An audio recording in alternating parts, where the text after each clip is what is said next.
Hello, hello, hello. How's everybody doing? Welcome. I was AFK for a little bit because I had some stuff to do, but now I'm here. Now, let me remove the AFK text. I'm gonna try... it's kind of scary now, wait.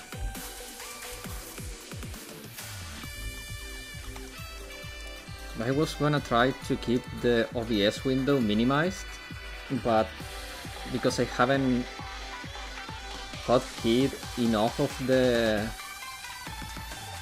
stuff, I'm afraid that I could mess it up. So yeah, hello Asumaki, how you doing? How you doing? Happy Saturday. Wait, am I seeing both chats? Okay, now I can. Where do I put this one though? I mean, I can put it here, I guess. I can make it a little bit smaller. Oh, it's gonna be cut though.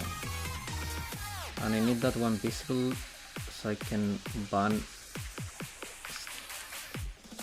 POSs.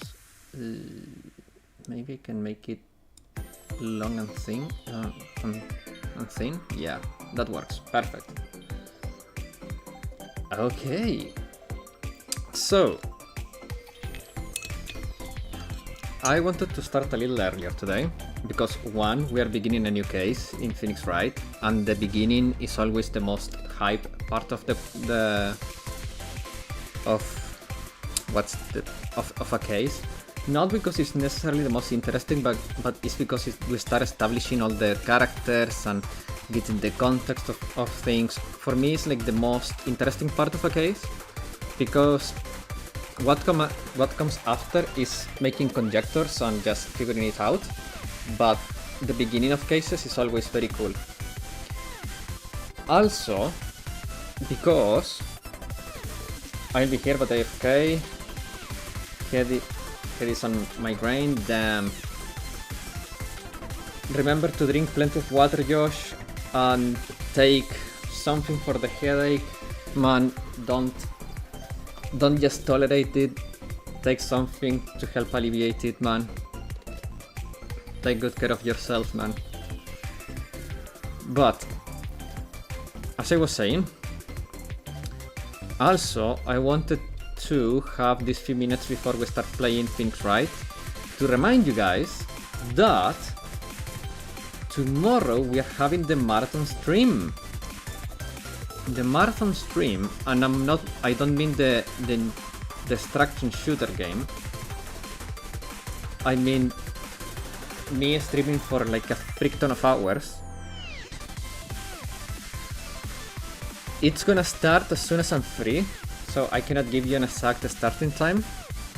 And it will end probably at the regular time, maybe a little later, but not much, because after that I have stuff to do, but it's gonna be a freaking long stream.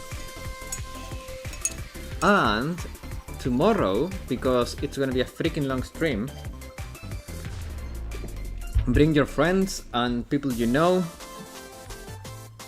because I will be running a Twitch sub discount. Because Twitch is giving me promo hours in which I can make my subs cheaper. So bring your friends and everyone that could enjoy the kind of content we make, and yeah, let's have a fun time together.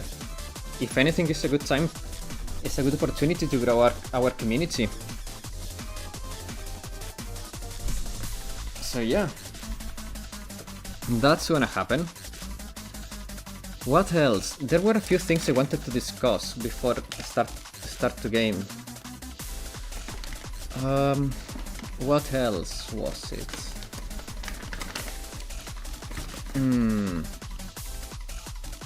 Oh man, while I try to remember that, today for some time now, I've been on cooking duty in my household.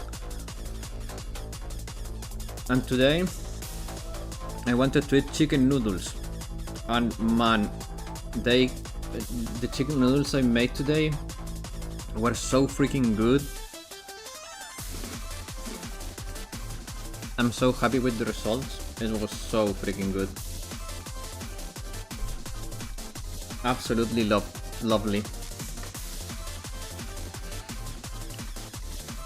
And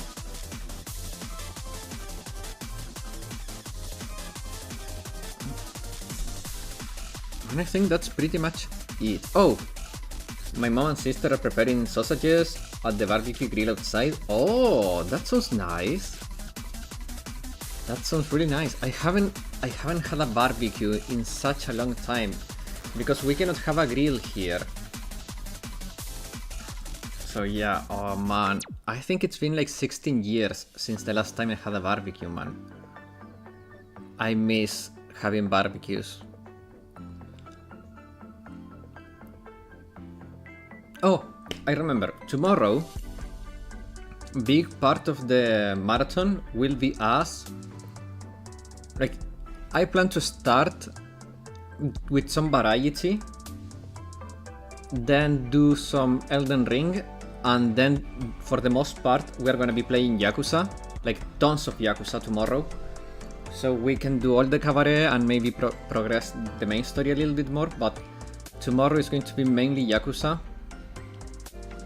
So it's gonna be more like a Yakuza-ton, but depending on the times, for example, in the morning, because many of you may not be here, and I don't want to progress the games the regulars watch without the regulars, I may just play Slay the Spire or something different. Then when I see more of the regulars, I may jump into Elden Ring, and when I see like that we have like most of the regulars, if not all of the regulars, we jump into Yakuza. Because I think keeping a little bit of variety in such a long stream will be good. One, because I will not get bored of doing the same thing for, I don't know, 10 hours, maybe more. And second, because if people comes in, I don't want to be stuck on the same thing for too long.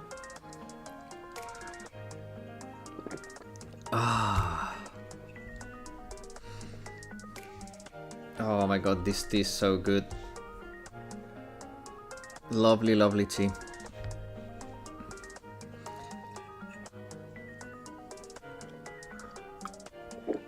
This is an Italian brand of tea, and it's red fruits tea, so like raspberry and, you know, forest fruits. It's really freaking good.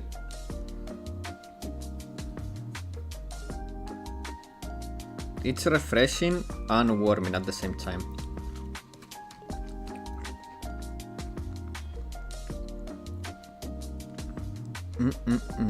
And it goes so well with my cookies.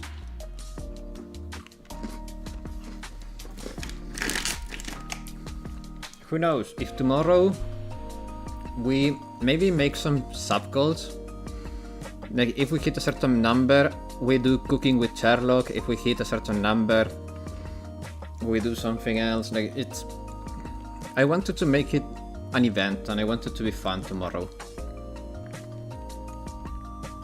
So if you guys have any ideas for tomorrow, let me know. My sister baked cookies with Carl Facer milk and white chocolate yesterday. Oh man. Since you guys told me what the name of those chocolates I tried so many years ago was, I've been like, man, the memories, they were so good.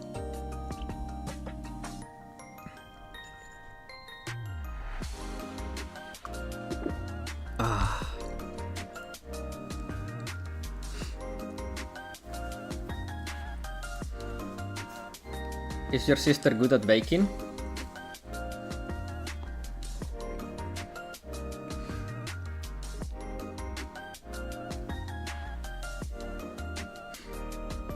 I could say so. Nice. Better than me. I mean, I don't know how much you bake, but hey, We all have strengths and weaknesses. I'm very bad at baking. Like the stuff I shared on the Discord, I've always baked together with my sister. But yeah, like I'm more like the helper. She enjoys baking, but she physically cannot do some stuff, so I help her with that stuff. But yeah, it's always nice. She's happy, and it's always delicious to eat the reward after. So yeah.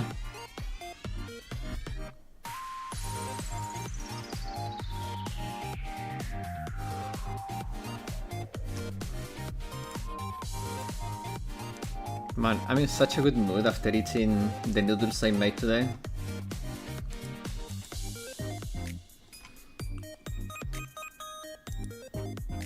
I'm Spire maxing right now. Oh, you're playing Slay the Spire! Maybe we could do some multiplayer Slay the Spire tomorrow on the stream. I have not tried the multiplayer yet, so that could be fun. Yeah.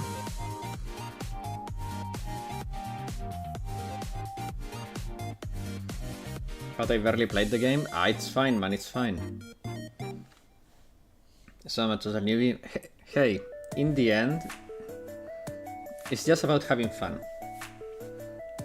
Slay the Spire is a single player game that you can replay until you die or get bored. Probably die will happen before getting bored. So yeah, no worries, man.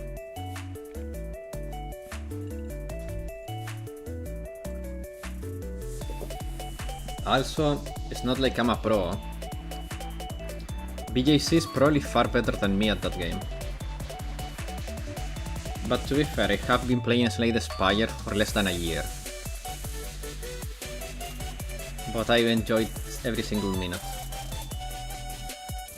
And Slay the Spire 2 is a new game too, man, so... no worries.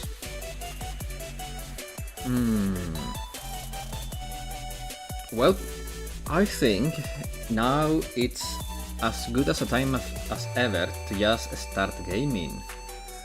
So let me... Ace time, Bodoka, your timing is impeccable. I just said it's as good as time as ever to start gaming, and you wrote Ace time. I'm not gonna lie, I was stalling a little bit. I was stalling a little bit, waiting for you to get here, man. No way. Oh.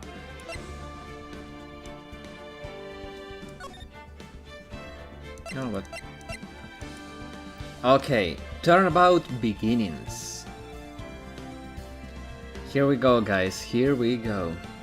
Why do I feel like I already have that, though? This case is amazing. Oh, I have it already. Okay.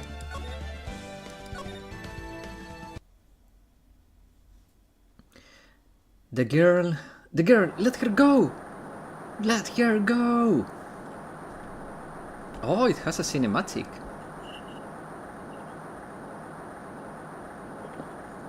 Shut up! Come closer, and I'll kill her! Oh yeah, this one is fun. Oh, hello there, BJC. And hello, Bodoka. How are you guys doing? Now that I think of it, I didn't say hi to you, Bodoka. How are you guys doing?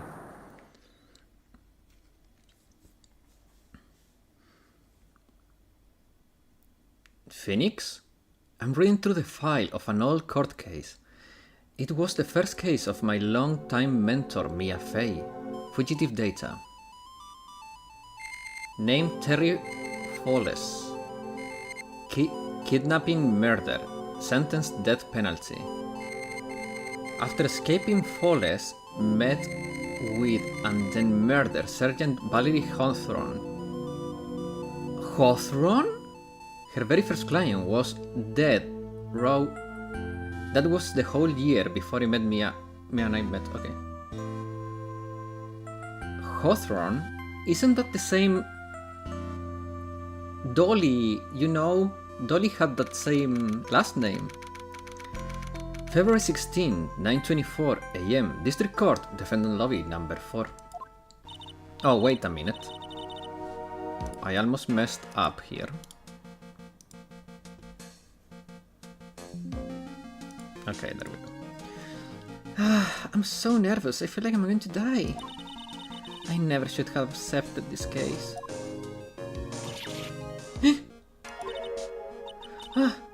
Good morning. Don't be so jumpy, Mia.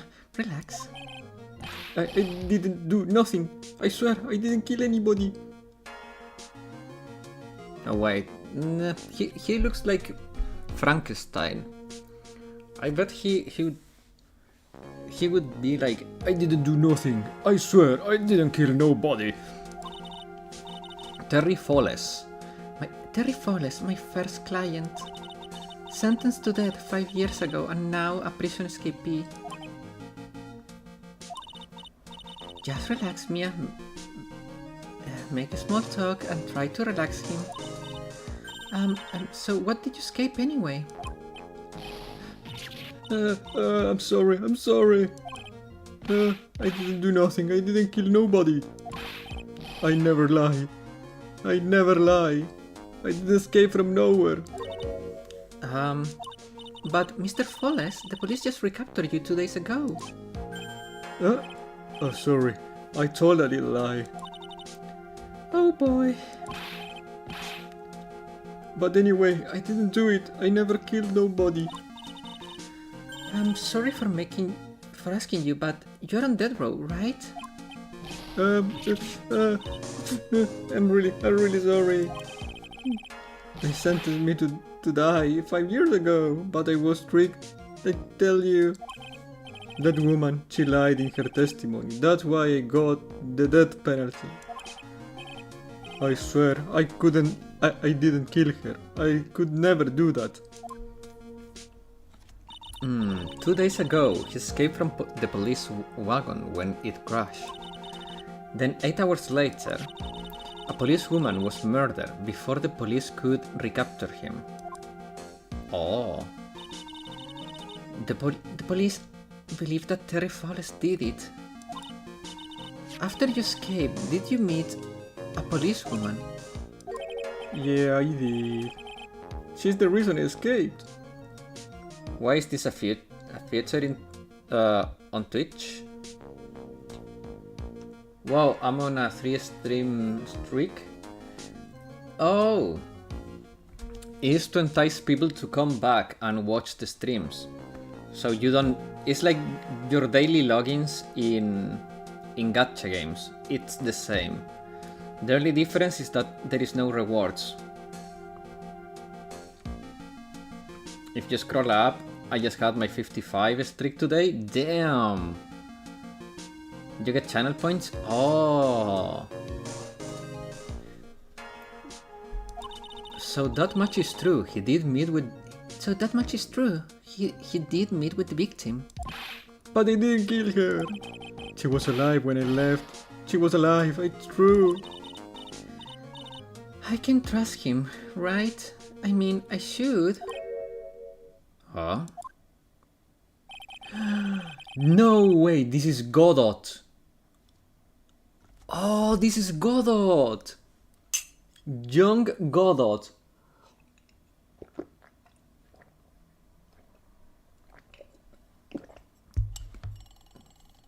He's here. Young Godot, man. You're not going to figure the truth out by just staring at the guy. You are... Why are you here? I came to show you our little kitten. I came to see how our little kitten was doing all alone in the big scary lion's den. He's a smooth talker, huh? Calling her a kitten? Man. I thought maybe you'd like someone to play with. Oh, I thought maybe you'd like someone to play with. Where is Mr. Grossberg? That old man is probably still in bed. I bet he's clutching an empty bottle and mumbling in his sleep. Godot, before coffee addiction kicks in, indeed. Armando, that's his name, huh? Aren't I good enough? After all, it's me, Diego Armando. Wait a minute. Diego Armando? This name rings a bell. We've heard this name before.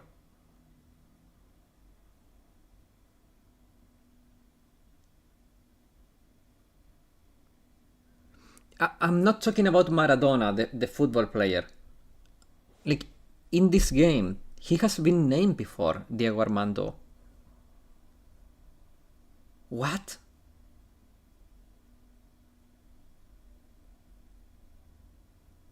When though? When?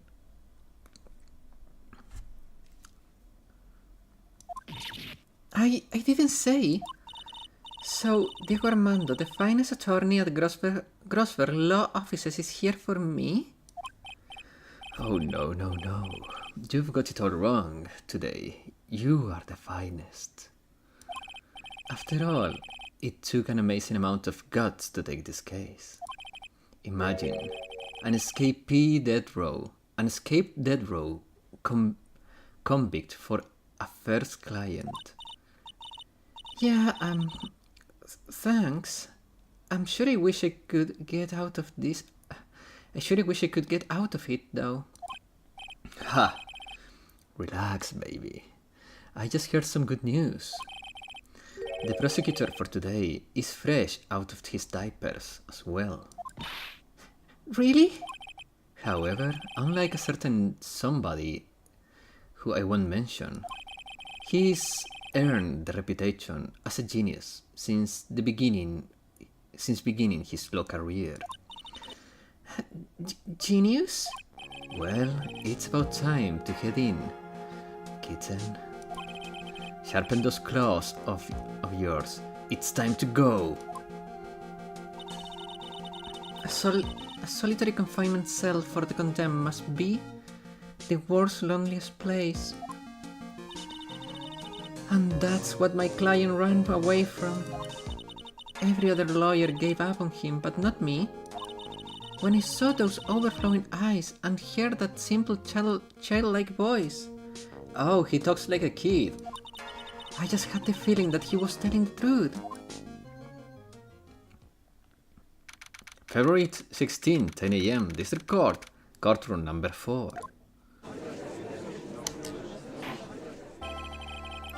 Oh, Gorilla Judge.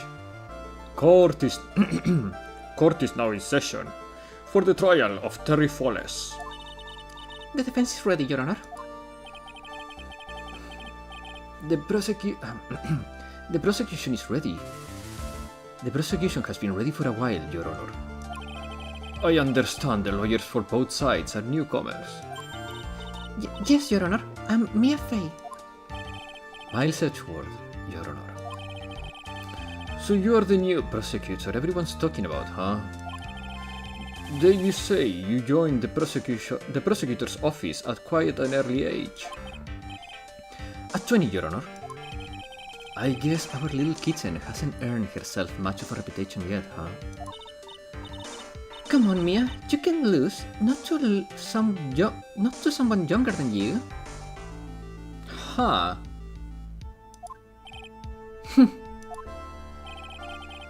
Young people running a trial. I'm not sure how I feel about that. Now then, the defense in this case is currently a felon on death row. 2 days ago he escaped from a police wagon, is that correct? Precisely. But the defendant is not on trial for escaping prison. On the day that the defendant escaped, a policewoman was murdered. So, we're here to determine if Folles was responsible for her death? You've got it, kitten. Well then, Mr. Edgeworth, let's hear your open statement. Yes, Your Honor. It was five years ago. The defendant, Terry Folles, was sentenced to death in this very court. His crimes were kidnapping, extortion, and murder. The girl he threw off the bridge was only 14 years old.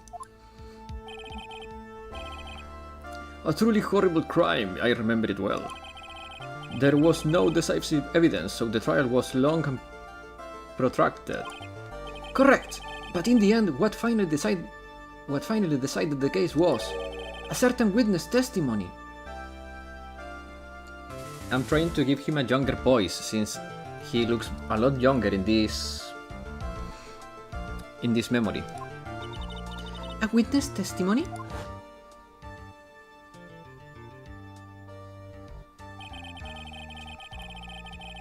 The testimony of Detective Valerie Hawthorne, the person who confronted this criminal.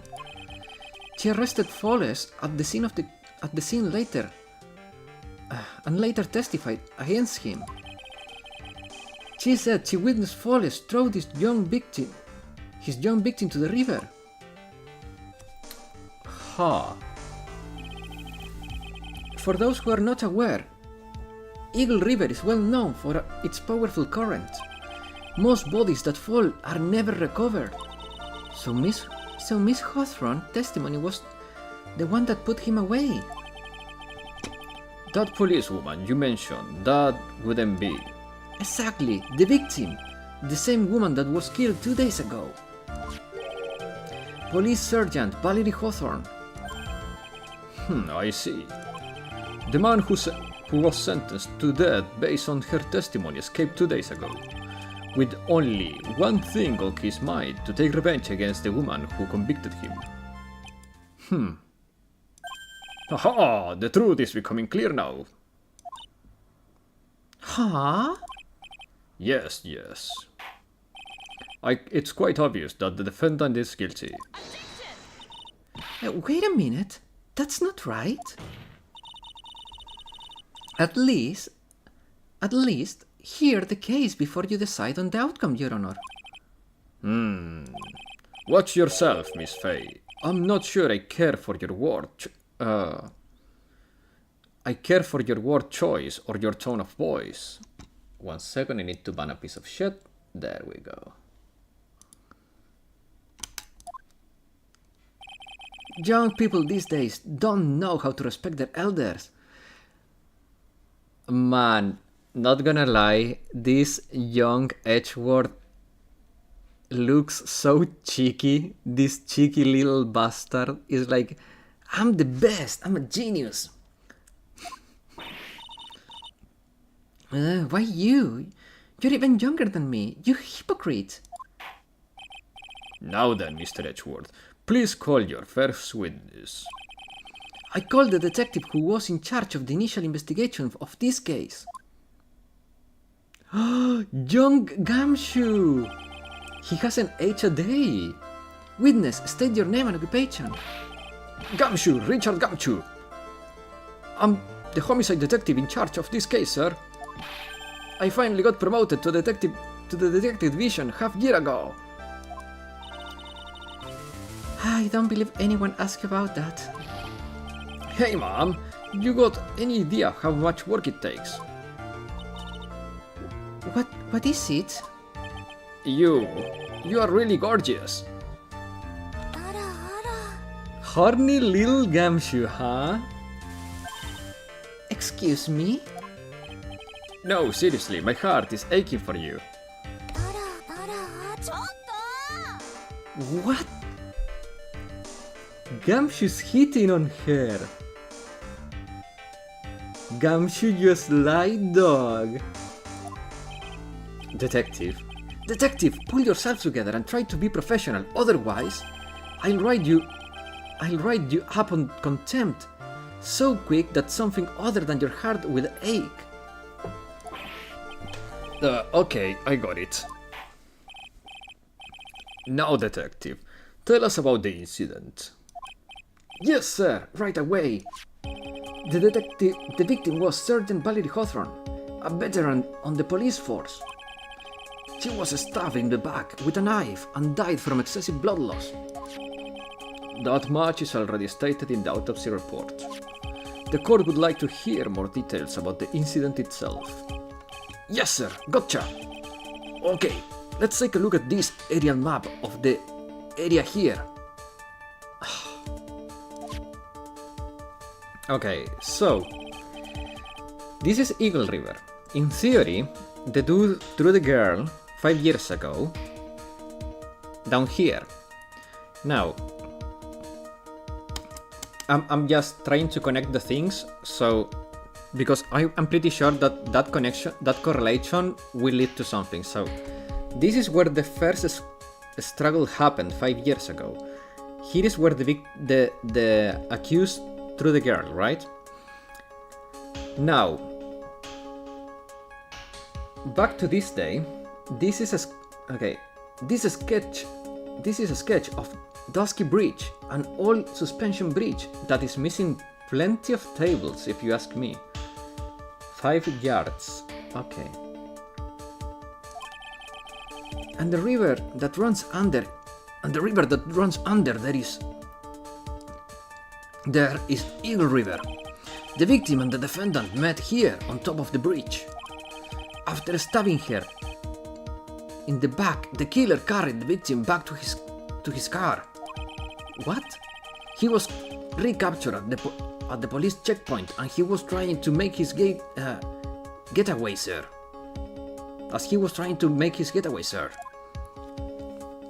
That doesn't make any sense, though. I see. Dusky Bridge map added to the court record. Was the victim's blood found on the bridge? The victim, Sergeant Valerie Hawthorne, was wearing a thick coat, sir. Unfortunately, no traces of blood were found on the bridge. Mr. Edgeworth, I warned you that I absolutely despise conjecture. If there was no blood on the bridge, then you have no proof that they even met there. Your Honor, if you could listen to the testimony we have prepared, I'm sure you'll be convinced. The two of them most certainly did meet on the bridge that day. Why, Mr. Edgeworth? I'm not sure I like you, wagging your finger at me as though I were some hoser. Detective, proceed with your testimony. Yes, sir. Here we go, Mia. Hang on. Okay, now listen carefully, kitten. Man, Godot is... like everyone's horny for Mia, huh? One little mistake and this guy will bring you for morning tea. Trust me and get ready. Okay, so first he was addicted to tea and now he's addicted to coffee. I think that the death of Mia took a toll on him, as it did with every one of us. Holy beauty.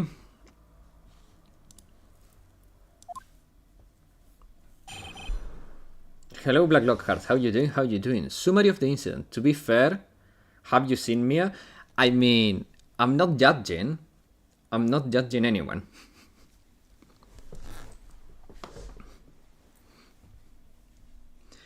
Summary of the incident. On the day of the incident, an unknown person found the sergeant asked to meet. The Sergeant Hawthorne went to Dusky Bridge at the designated time and met with Flawless. And that was where she was brutally murdered, sir. The criminal stuffed her body into his car trunk and tried to make a getaway. Mr. Flawless was arrested at a police checkup we set up at the base of the mountain. Okay. Well, you certainly have established the importance of the bridge. Naturally. Now, could the defense please hurry up and proceed with the cross-examination? Yes, Your Honor. Cross-examination coming right up. Hey, settle down there, kitten. If you keep trembling like that, you're gonna make me spill my coffee. Okay, so he's in the coffee already. I'm not trembling. It is just cold here. See, they are pointy now. The courtroom can be a cold battlefield, right? Especially for a beginner. I don't need you to worry about me. I mean, I'm the defendant, the witness, everyone's a beginner in here. You got me there. But maybe you should keep your claws out and show them what you got, kitten. It's okay, Mia. Stay calm. Stay calm. Whew.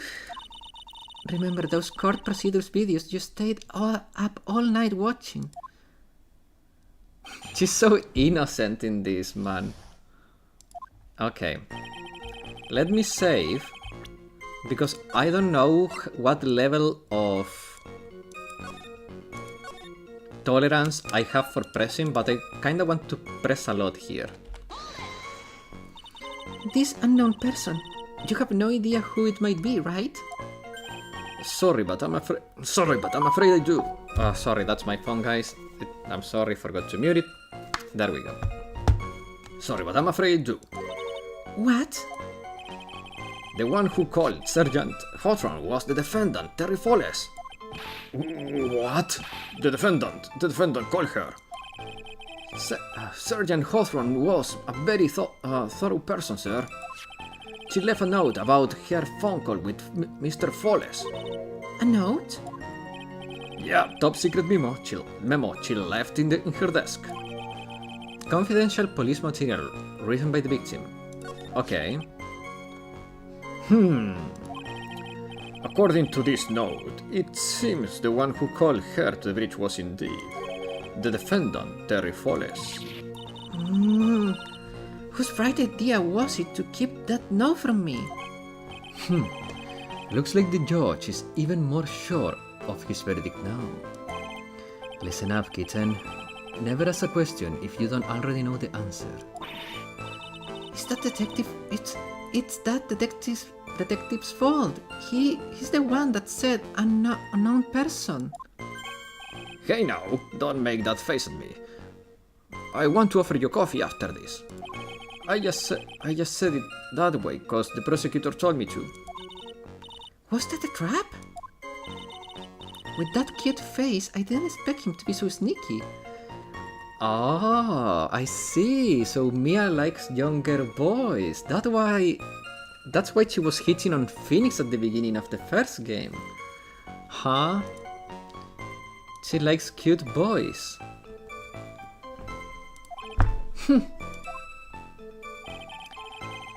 Sergeant Hawthorne went to the Dusky Bridge at the designated time and met with Folles. Oh my god, bruh. Wait. Actually, we haven't read this. February 14, 1:21 p.m. Folles, 4:30 p.m. at that bridge. Wear a white scarf for identification. Talk to Dahlia. Tell her this time the whole truth must come out. That sounds effing wrong. Oh, freak. I just realized. No, I didn't mean it like not that young, guys. Not that young. Ah, man, no, I meant legally younger than her, okay? Legally younger than her. Younger and legal. Ayo. Okay, guys. Is she a Shotacon? Yes, she is. Okay, bloody hell, bro. But I meant it in the way that she has, like, she likes legal boys that are younger than her, okay?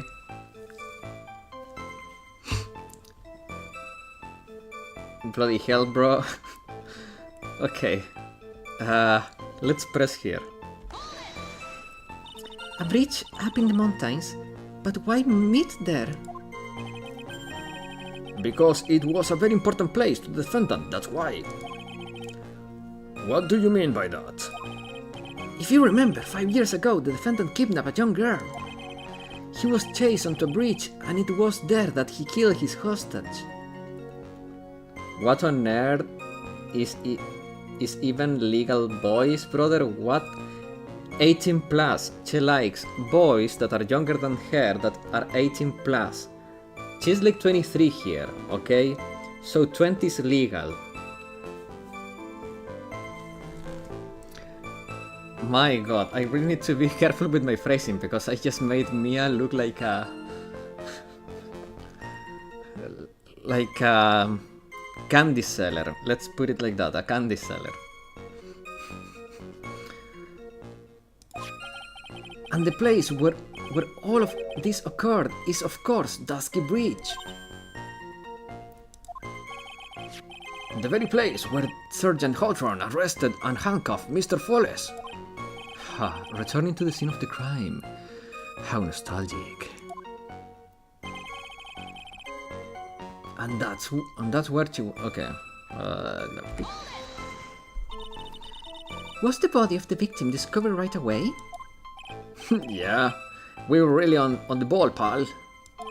We found the criminal within an hour of the murder. It was great. We even got to say, "Don't move!" We got you surrounded. Wait a second. Isn't there something weird about that? Wait a second.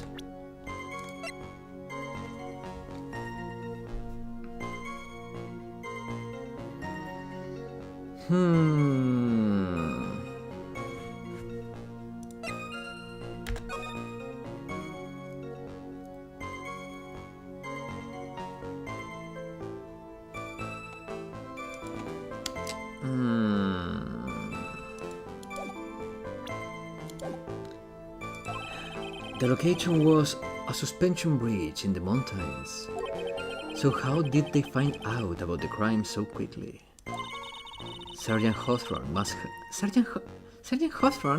have mentioned the phone call to someone else, right? If that was what had happened, then she wouldn't have been killed. She never mentioned the phone call from Mr. Folles, but... She never mentioned the phone call from Mr. Folles, but... She left a note on her desk about it.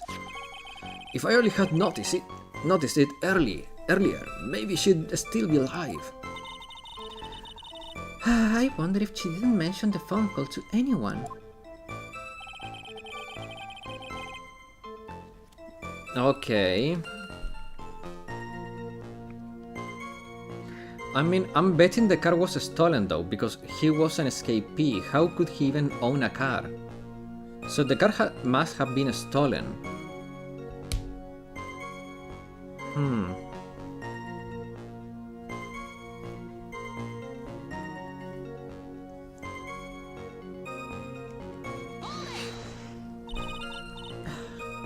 Mr. Folles had a car then?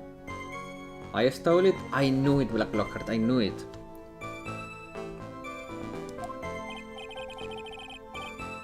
Well, that bridge is way up in the mountains, Mom.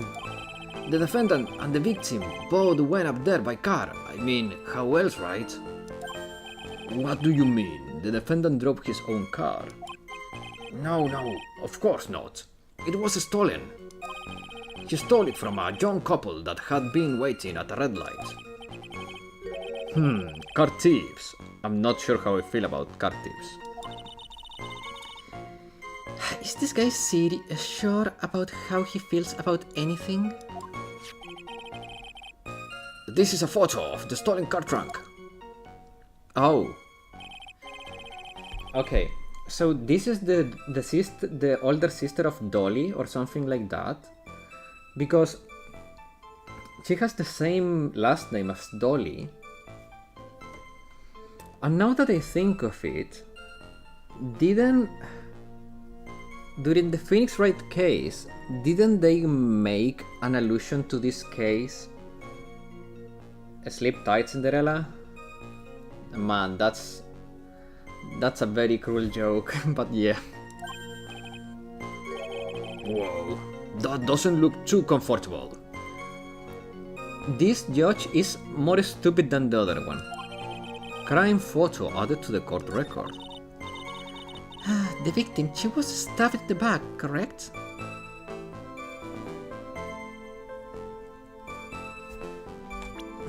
I wanna look at this a little bit close, right? Wait a second. She doesn't have the scarf. The note said, wear a white scarf. She's not wearing any white scarf.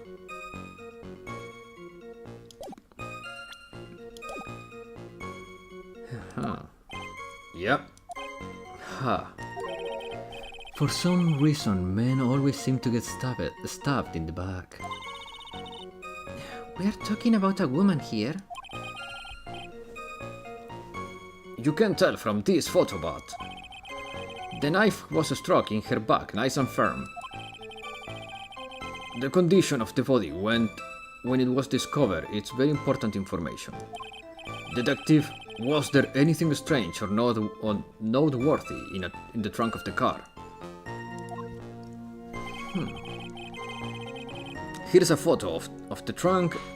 Here's a photo of the trunk, but I don't see anything strange. Do you anyway? Yep. What about the scarf? There is no scarf. I killed the collector for the first time? Dude, nice! Congrats!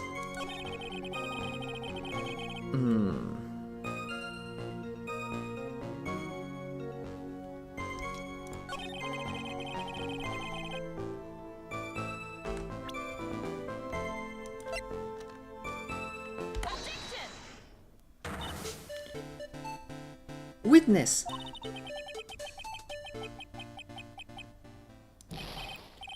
What is this? Do you have something to say, Miss Fay? I'm sorry, I totally forgot what I was going to say. Slay the Spire, nice. Yes, BJC, by the way, tomorrow, in the streamathon I'm gonna do, Act 3 for the first time also, nice. Good luck, good luck. Okay. Resetting. Oh, Black Locker, you didn't know this. Tomorrow, I will be doing a mega stream because I will be long for most of the day. So I will be streaming for most of the day tomorrow. Now, I plan to play variety. So, if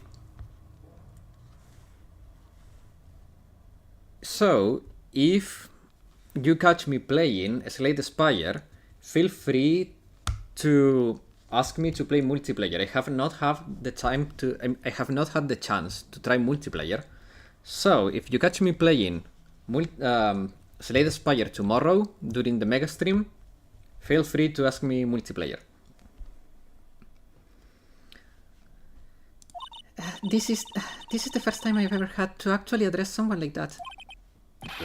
You should have practiced before coming to our court. Honestly, Miss Fay, I'm not sure I like this. Word? Nice. Say there, little kitten. Want a piece of my coffee, Candy? Candy? Well, you're still too young to be drinking real coffee. Come on, Mia. Check it off. You're a lawyer. Detective? Yes, Mommy. I mean, Mom. This photo. You said there was nothing peculiar about it, correct? Yep, that's what I said. Well then, I suggest you take another look at the note there written by the victim. The note?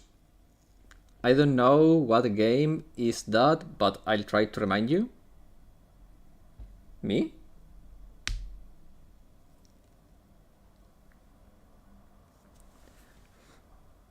Oh no, the Slay the Spire. No, it's not something that you guys have to remind me. It's that to do that you have to play with a friend on your Steam friend list.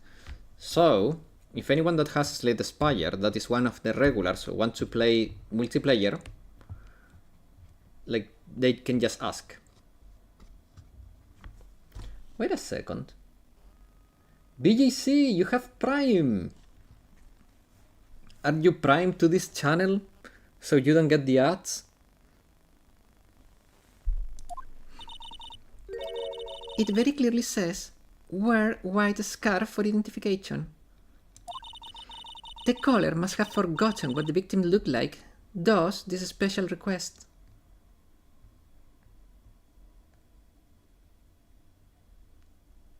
Oh, you don't have STS2.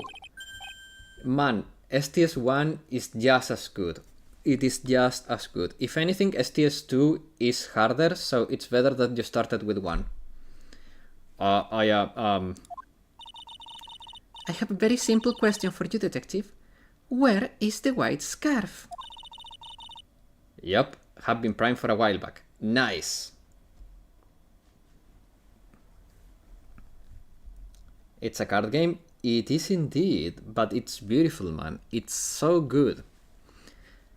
I can't seem to find it in this photo. Well, to be honest, we didn't find it in the trunk, ma'am. And you stopped there? You should have looked for it.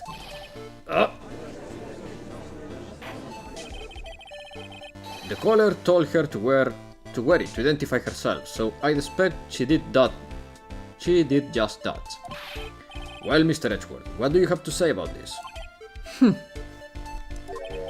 I see the defense is a little lacking. You cheeky bastard. The scarf you're searching so desperately for, is this one perchance? Huh? Where did you get that from, sir? On Dusky Bridge. I was there first and decided to conduct my own investigation. Why didn't you tell me? I made the decision to keep all pieces of evidence in my personal satchel. It's the safest place I know.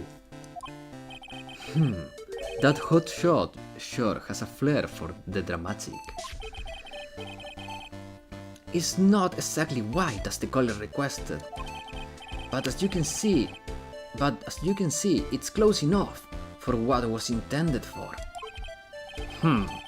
It looks like it spent some time in the mud. Not surprising, it was drizzling on the mountain that day. Prosecutor Edgeworth, he was intentionally hiding that scarf the whole time. I'm gonna shove it right up his... when we're done here. The court will accept the scarf into evidence. Worn by the victim at the time of the incident found in Dusky Bridge. Now, if the attorney for the defense is finished embarrassing herself, I'd like to move on with the testimony. That is alright with you, isn't it, Miss Faye? Oh boy, would I like to wrap this scarf around his smarmy little neck. You're a lawyer. You're about to become a criminal, girl. Chill. Very good. Very good. Now, if we are done with this mud-covered scarf business, the prosecution moves to establish conclusively and with hard evidence that Miss Hawthorne and Mr. Folles did indeed meet on that bridge that day. Further, we will show exactly what occurred there. That sounds quite promising. I can't wait to hear all about it. Everything's moving at his whim. Don't forget, kitten. There is a reason why everyone considers this kid's a genius. A genius, huh?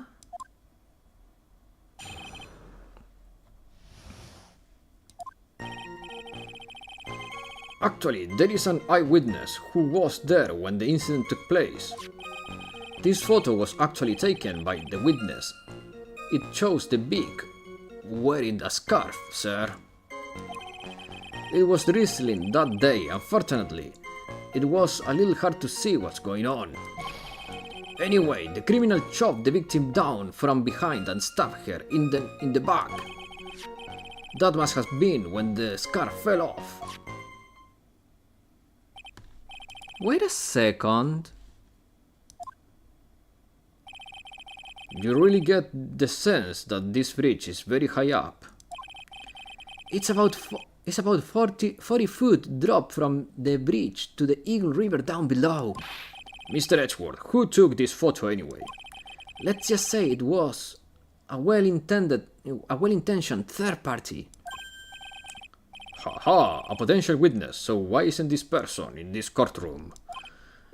Well, They said they absolutely did not want to testify. The person in question is very delicate, Your Honor. Oh, I see. Pieces are starting to fall into place. This is Dolly from... Like... Do you remember? Yeah, I think it's gonna be Dolly, right? It has to be Dolly. Like, all the connections to the Phoenix Wright case when he was accused of murder are starting to make sense. Besides, as long as we can have this photo, we see no reason to compel them to testify. I'm not sure how I feel about that. Seems to have been taken by the witness. So as you can see, Terry Foles had both the motive and the opportunity. I want to check this. Okay. But here's the thing. That doesn't make any sense. Why? I don't know, man. It doesn't make sense to me that he stabbed the girl.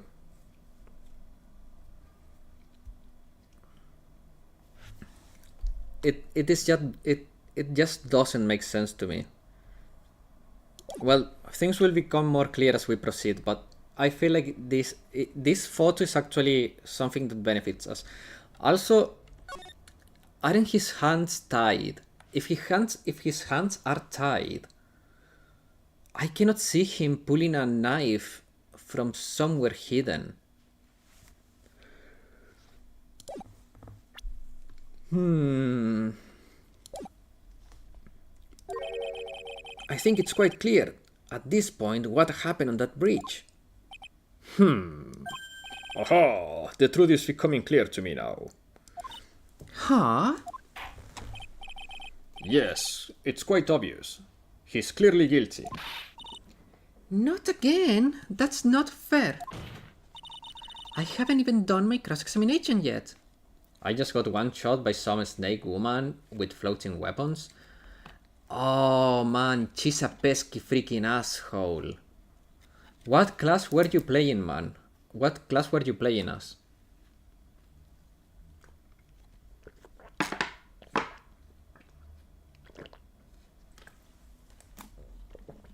The silent. Okay. For me, the best way to start learning the silent. Yeah, the Reptomancer, she's very freaking rough. I think that she's a front-loaded damage check. Yeah.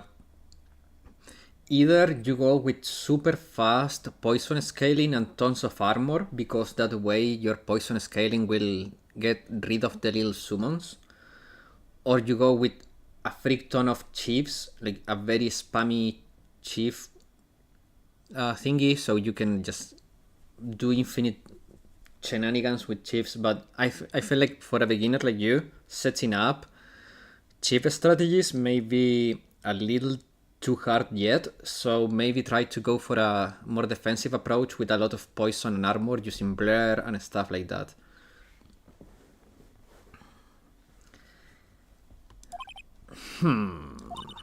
What do you mean, Events of Ondasky Bridge. Okay.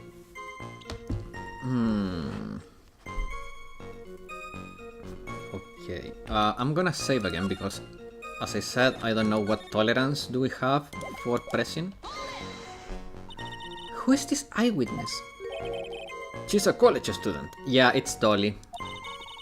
A female college student? That's right, meaning she's a female and a college student, mom.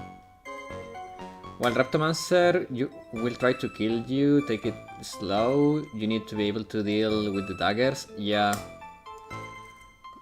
Poison makes that easier, because it guarantees you a little bit of...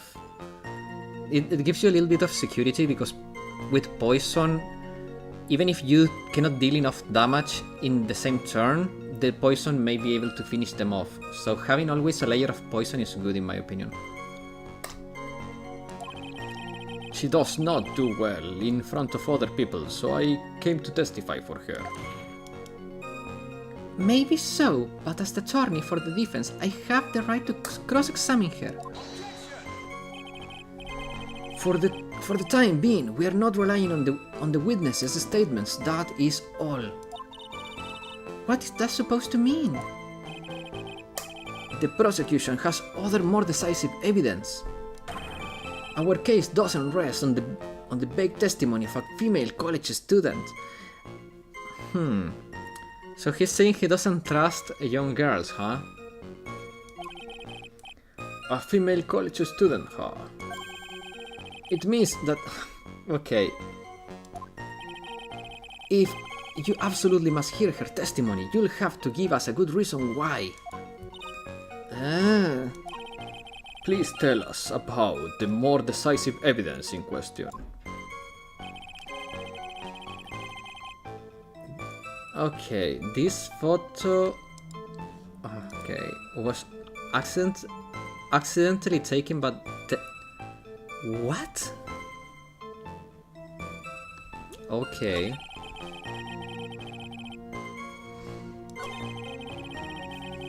Okay, that anyway... Okay, this... Okay, I'm gonna press on here. Nah, you only have two turns per dagger before they'll hit 25. It's an okay strategy, just... It just has a per matchup, yeah.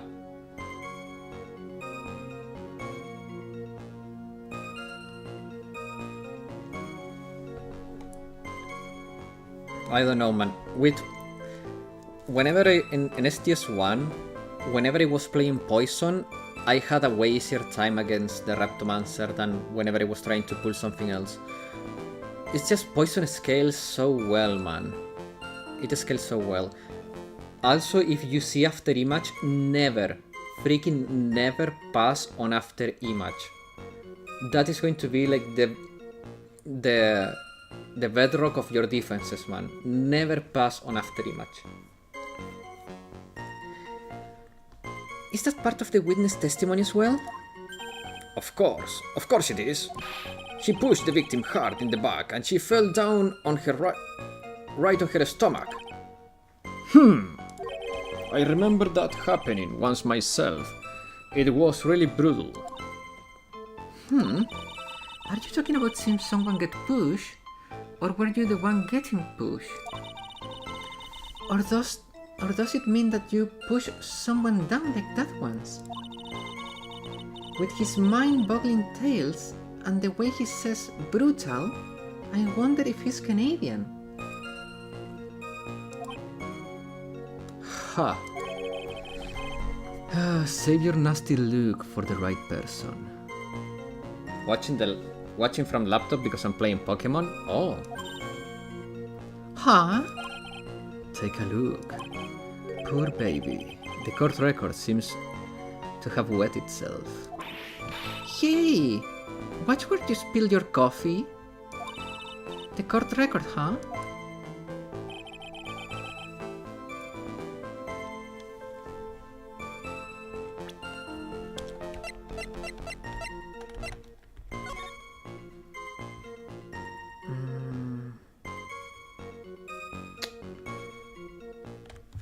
I don't know. There is something that doesn't match up here. Different strengths in different places. I feel like Ironclad is just worse than the Silent. Well, let's put it this way. I agree with you.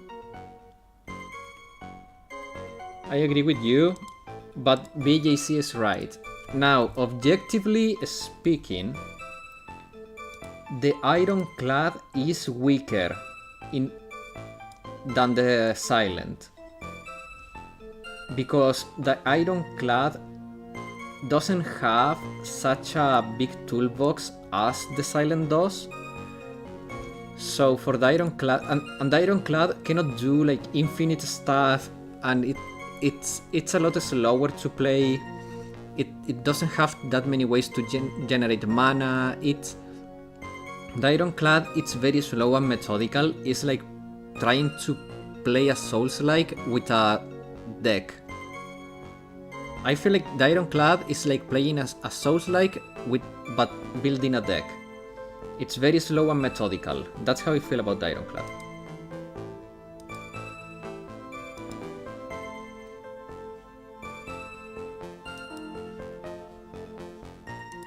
Okay.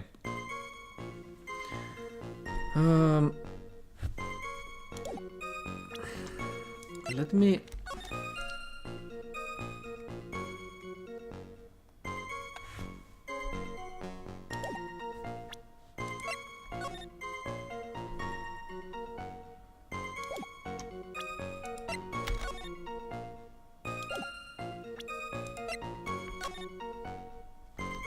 You got 6 HP regen for a reason. You can tank with your face a little bit. Oh yeah.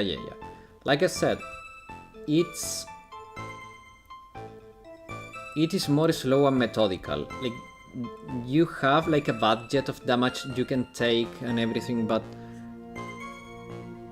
for me, I mean, the Watcher is probably the strongest class in STS 1, but I find it so boring to play.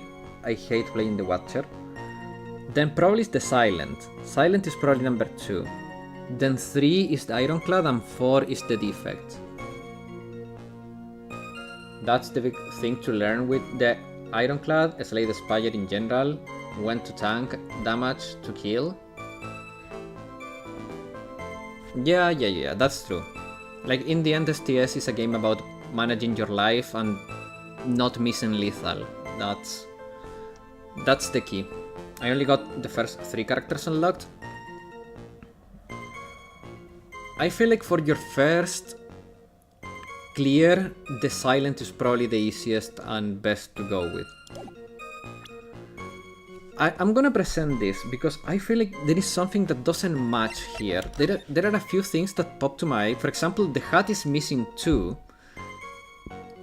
The scarf may look a little different from the distance. I don't know if it's different, but the hat is missing. And her hair looks longer. Like, the hair is being hidden by the scarf here. But I feel like it looks longer. I don't think the person in the photo and the person in the trunk are the same person. I'm gonna present the crime photo.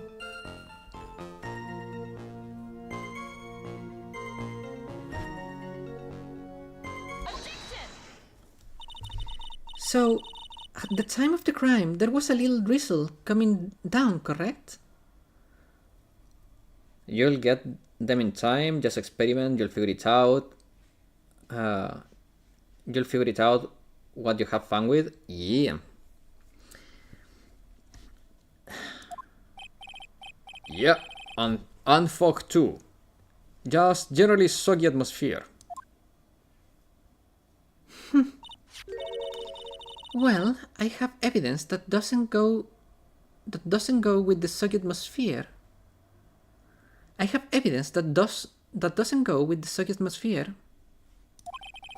But this is a photo of the victim's body that was found in the car trunk.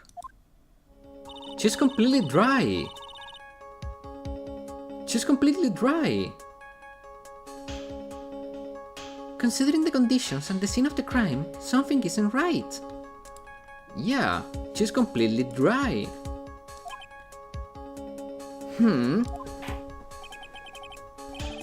Well, by all means, please enlighten us to what isn't right.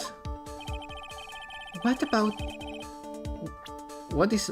Okay, I'll say the coat? Naturally, the answer is around here, I think. Well, Mr. Edgeworth. It seems to me that Miss Fay could use a trunk herself. What? One that she could hide all her bitter memories from this trial in. Ho, you are truly a genius. A genius of sarcasm and wordplay. Oops. What?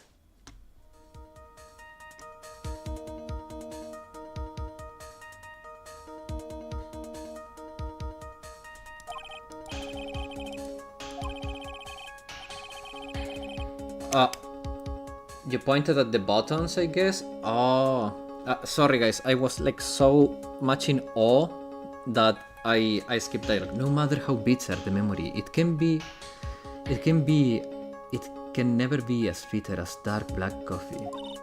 Alright, Mia, you got this. Think harder this time.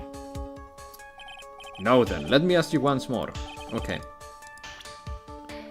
Okay, the code. Naturally, the answer is right here. The victim's code? As far as I can see, there is nothing strange about it. That's exactly what's strange. Recall the testimony. What were the conditions on the bridge that day? It was drizzling and foggy. Dusky bridge was all wet.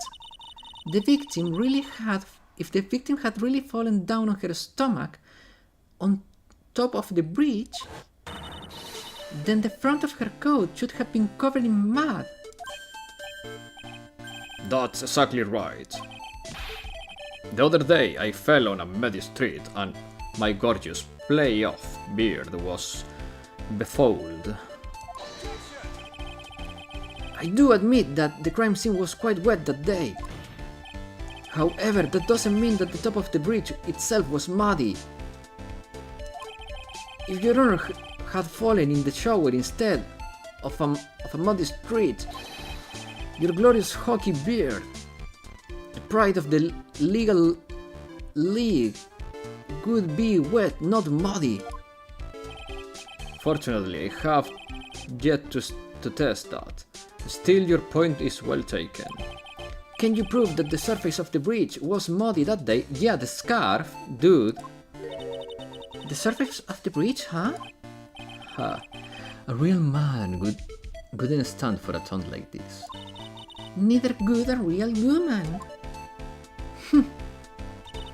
Of course I can, you cheeky bastard. Here is the evidence that proves the bridge was muddy.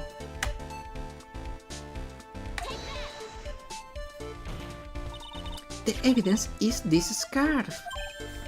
Huh? Oh. It should be obvious. If the scarf fell on the bridge and got this muddy, it means that the bridge was obviously covered in mud. No, I can't be. I can't be outwitted by a novice bimbo. Okay, dude. He's calling her beautiful and stupid because that is like girls, like, you know, like the airhead blondies. That's what they use the bimbo word for. Bimbo in Italian means literally kid. W bimbos. In Italian, bimbo means kid, like little kid, like very little kid. So it's always been weird to me that in English they use bimbo to describe an airhead, a hot airhead girl.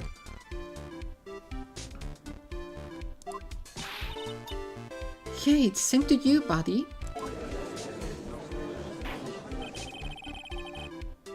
Okay, so we have bimbo versus himbo, apparently, right? Miss Faye assertion makes perfect sense to me. Hey, in Japanese, it means somebody who is poor. Yes, that's true. Bimbo means poor in Japanese. Does it mean something in Finnish? Do you have the word bimbo in Finnish? I do admit that there appears to be a contradiction between the condition of the victim's coat and her scarf. Not that I know? Okay. How about in Brazilian, Portuguese? Do you have the word bimbo? However, the real question is, why is there a contradiction? Huh? Now we don't have the letter B in Finnish? Nope. Oh. Wait, oh, it's true, you don't have B. You have this B, but you don't have the real B. Huh? For every contradiction there exists an explanation.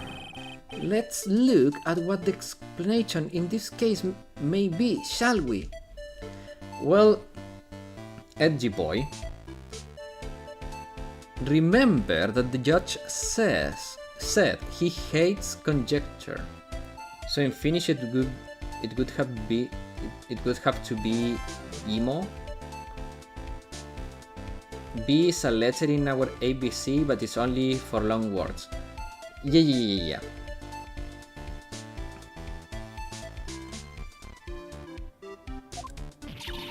Alright, alright, it's not like he's really giving me a choice here. Ha! You're doing pretty well for a little kitten. Mr. Armando? No matter what he says, a contradiction always comes down to a lie. It's either the victim discovered in the trunk. It's either the victim discovered in the trunk, the witness photo showing the defendant and the victim, or the witness testimony that stated she saw the moment of the murder. Just relax and think it over. It's pretty simple, isn't it? The false evidence is in one of those three. Nena. Obviously the witness testimony is false. That's very obvious. What you said just now, I'm not sure I like that. That wasn't me, Your Honor. It was the coffee aficionado over here that said it. This court is not in the habit of accepting false evidence, you know. Blame it on him, Your Honor. He's the one trying to slip false evidence into this court. But we won't let him. We'll expose his evidence as the flimsy scam it really is. Yes, the false evidence in this case is the witness testimony. It's a no-brainer. It's obviously the witness testimony that is suspicious. During his earlier testimony, the detective pointed out a crucial fact. The criminal shoved the victim down from behind and stabbed her in the back. Now, is that testimony exactly what the witness claims to have seen? Yeah, that's what the witness told us. That testimony is filled with holes, just like the victim's back.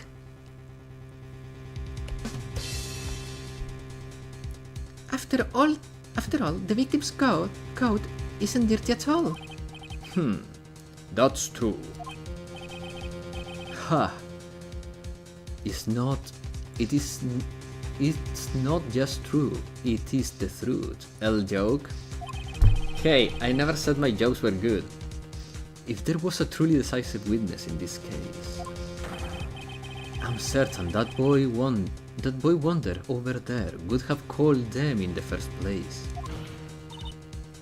Your Honor, the defense requests to cross-examine the eyewitness. The testimony presented so far is not only vague but contradictory as well. Well, Mr. Edgeworth, it appears that we'll need to hear from your mystery witness after all. You should brace yourself for the brutal truth. Your Honor, the prosecution has no intention of hiding the witness from the court. We are prepared to present our witness at any time. Very well. Please bring forward the witness at this time. What Mr. Edgeworth said kind of worries me. What does he mean by the brutal truth? Oh, shit! Now, let's proceed with the testimony. Mr. Edgeworth, please go right ahead. Thank you, Your Honor. The prosecution summons Exodia Manifest! The woman who saw the events that day with her very own eyes. This is it, Mia. The battle begins here. Witness, what is your name and occupation? Dolly! I knew it. Freaking Dolly. Everyone is so silent. Is that I can hear their hearts going pitter-patter. Oh. When I look at you, how can I put it? You look like as scrumptious as a double and dozen dog nuts holes. What the? This case is gonna be insane. Man, it's already insane as it is, but I don't understand what does he mean. Like, he wants to her or what? It feels like the judge is very into her. I feel like I want to hurry up and hand down the verdict, just to have a bite. I knew he was ready to her. Who isn't into her? I don't like her. Her eyes are scary. Hey, not so fast. Mine are bigger, come on. As I said before, this eyewitness is very sensitive and delicate. Yes, you love her? Okay, if you say so. I would ask the court to please exercise care when addressing her. Yes, indeed. Thank you, Mr. Edgeworth. You're a true gentleman. Look at her. Miss Faye, you could learn a lot from this man. If he's such a gentleman, he sure doesn't act like one to me. So delicate.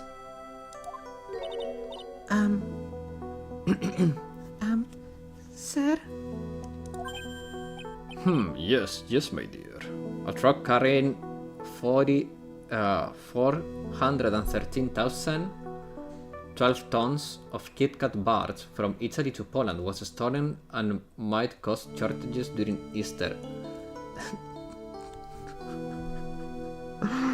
My god, what times are we living in? That is so funny. It is terrible, but it's so funny. But is it me, or it feels like news about heists are becoming more common nowadays?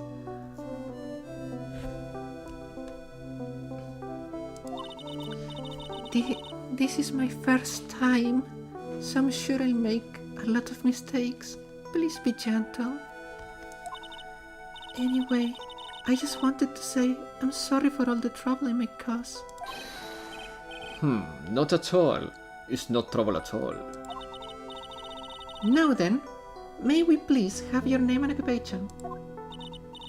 My name is, Melissa Foster. I'm a college student, a freshman in the literature department. You were on the scene when the 14th event occurred, correct?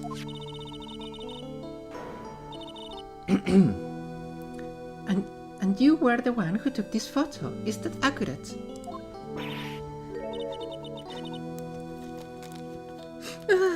How can you be so mean? Now, see here, what are you doing, shoving that in her face like that? Well, that's a story.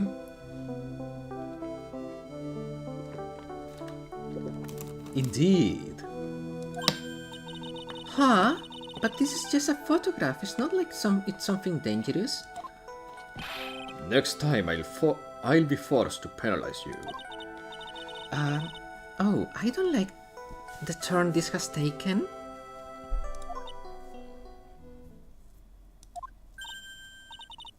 Is she staring at me? And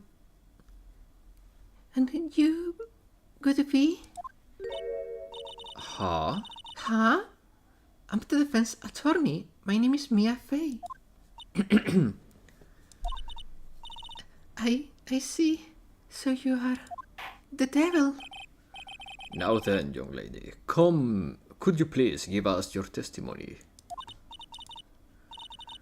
Okay, here we go, Dolly. Yes, Your Honor, I'll do my best. The witness photograph.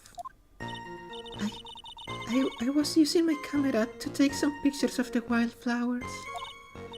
Then I noticed there were two people standing up on the suspension bridge. Suddenly, They started fighting. That's when I hurried and took a photo that shows the crucial moment. And right after that, I called the police.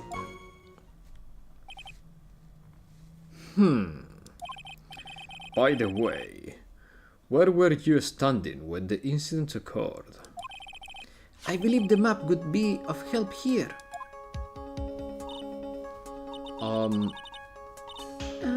I was standing right over here. Okay. Yeah, that matches up. Like you can see that there.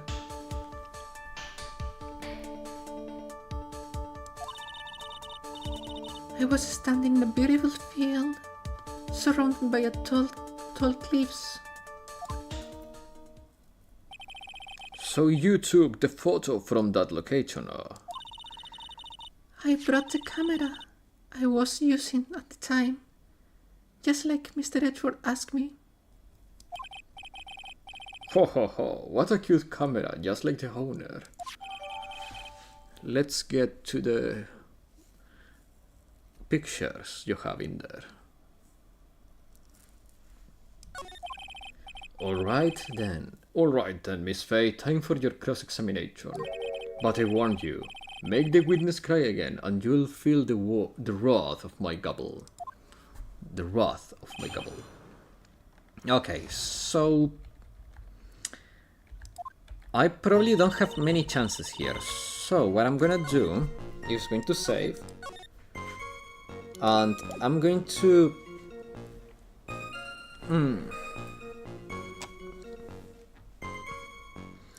What I'm gonna do is I'm gonna think this very thoroughly.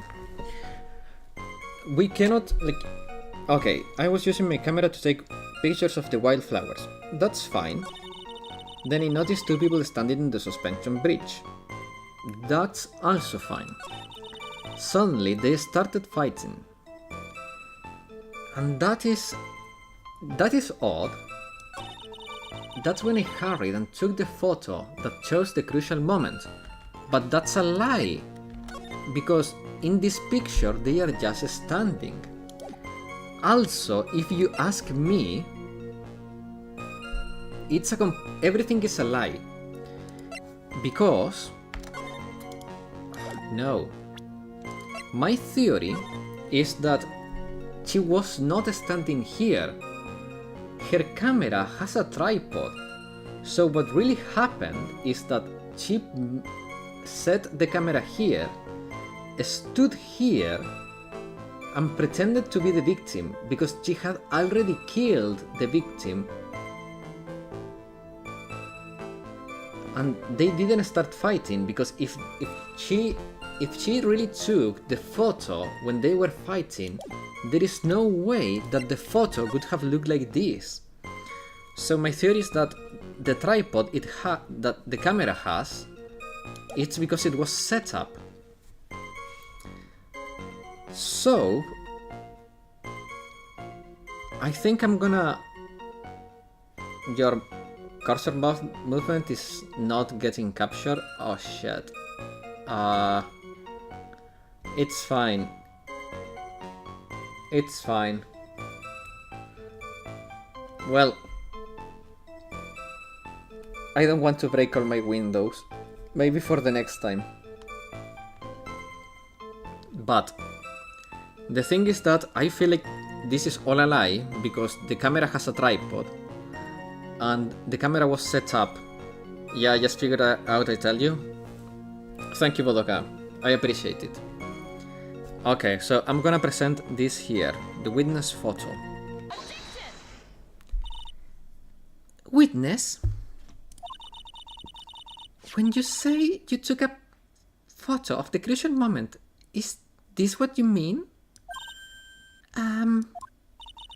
All I can see in this photo are two people facing each other.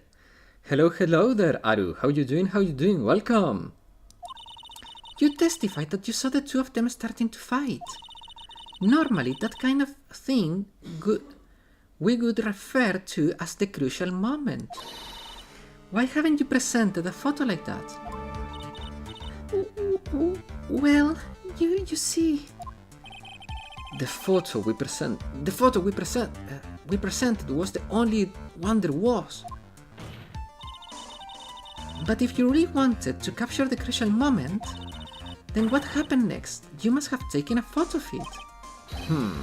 Ha, duh! My apologies, young lady. But Miss Faye's assertion is not without a certain amount of merit. He can certainly downplay a situation. Can't he? I'm sorry. I'm a very bad girl. I do a SEM, and I work in a club. I use it all up. The film, I mean. You ran out of film. Yeah, I was taking photos for my OnlyFans when this happened. This photo was the last one I could take. What? Unfortunately, that is the truth. I personally examined all the photographs you took that day. They were very dirty. All the other photos are of the witness herself playing among the wildflowers, naked. The witness herself? Then who took the photos? Well, you see, my camera has a timer feature built into it. So you took the photos yourself? I remember taking some photos of myself once too. Please, no details. It seems that Miss Faye's assertion was not so decisive after all. Wait a minute. Well, if she had no film left, she couldn't very well take more pictures, huh? Miss Foster, perhaps then you could tell us about a different sort of photo. Photos of the incident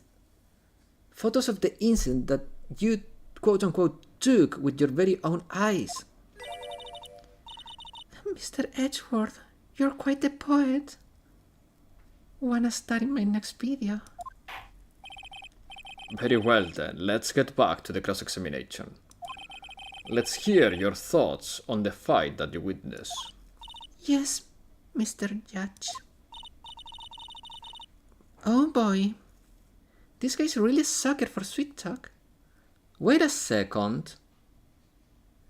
She has been calling her he and boy.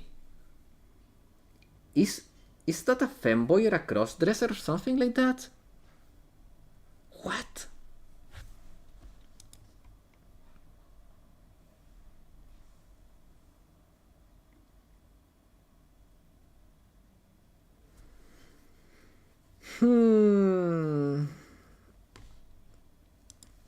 Okay.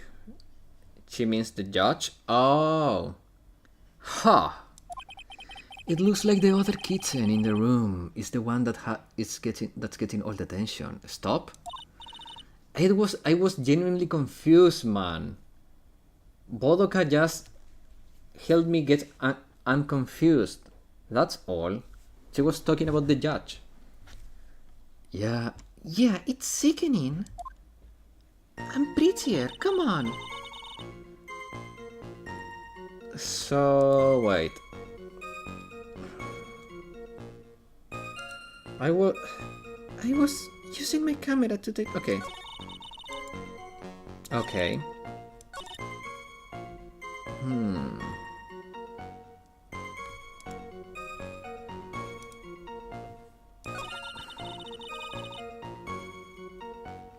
She only got about 10 yards before she was stabbed in the back.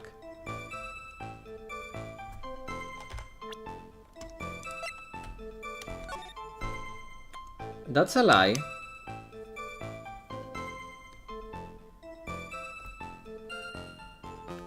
Okay, that's a lie. You know why that is a lie? Because from this angle, right? You can see the victim here and the murderer here. For her to be able to run 10 yards, she should... It's not like she can turn around and run like she's saying. Because the bridge is broken here. If she turned around, she would have fallen through to the cliff. That's a lie. I'm gonna save, but that's a lie.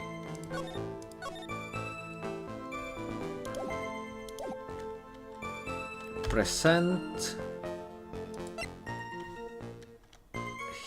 here. I guess here. Witness, your testimony is a joke. Huh? What? But I just... Miss Fay, I thought I warned you not to make the witness cry. One short testimony and 2 bad contradictions. There is no possible excuse. You say there were 2 contradictions. It's simple. Just take a look at the diagram of the area. According to her testimony, the 2 of them were in the middle of the bridge. But if they were, and the victim had turned around and tried to run, then she could have hit at the end. The explanation is simple. She did a long jump. Oh yeah, she was in the athletic, like in the long jump team in her school. Like she was the best jumper. She had the world record jumping. Like she went like running and whee. You said 10 yards, but she couldn't have even run 5. Because the Dusky Bridge is collapsed on that side. What? What does all of this mean? It's very simple, Your Honor. This charming little bitch told a charming little lie. Okay, Super Mario? Indeed. That's all there is to it. This is beautiful young lady. This beautiful young lady has been lying to the court. Just a moment, Your Honor. Mr. Edgeworth. Your Honor, allow me to personally apologize for the confusion. What do you mean? There is one major mistake on this diagram. It's inverted. Wanna bet he's gonna say it's backwards. What are you referring to? It's all because of this diagram was made after the incident occurred. It's a very old bridge. We couldn't find any official blueprints of it. So you're saying... I'm saying that even though this bridge is currently in disrepair, there is no evidence that can prove that the bridge was broken during the incident. That's ridiculous! You can actually tell the condition of the bridge from... You can't actually tell the condition of the bridge from this photo. Well, you actually can, but I apologize to the court for not being more clear when I presented the evidence. Huh, that guy's good. But I'm better. What do you mean? He planned it from the beginning. He's a genius, alright. That diagram of the bridge was his insurance policy. What? That coward! Well, Miss Fay, it seems that you once again made a reckless accusation. Huh? I'm so sorry. I should have been more careful myself. No, it wasn't your fault at all. Now then, shall we go on with the trial? I'd like to establish once and for all what the witness actually saw.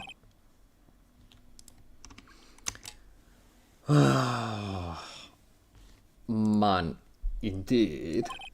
Alright, young lady. May I ask you to please proceed with your testimony? But it's so hard to go on. We are all hard on your side, Miss Foster. There is no need to worry. Just tell us what you saw. Yes, sir.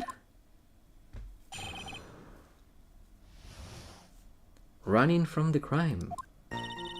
After he stuffed her in the bag, he quickly picked her up in his arms. Then he carried her over to the car. I suppose that was the only way he could make sure the body stayed hidden. He couldn't just leave the body on top of the bridge. Oh, I'm sorry. I'm only supposed to talk about what I saw. Witness, such violence must have been difficult. Yes, sir. I'm still shaken up. If he accepts this testimony, as it is, we are finished. Don't say that. Oh well, maybe I'll stop off at my favorite coffee on my way home. Cafe on my way home. They make really great mocha latte.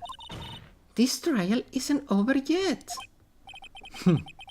That's what I like to hear, baby. Alright, Miss Faye, your cross-examination, if you please. The contradiction is staring right in your face, Mia. Go on the attack. Okay.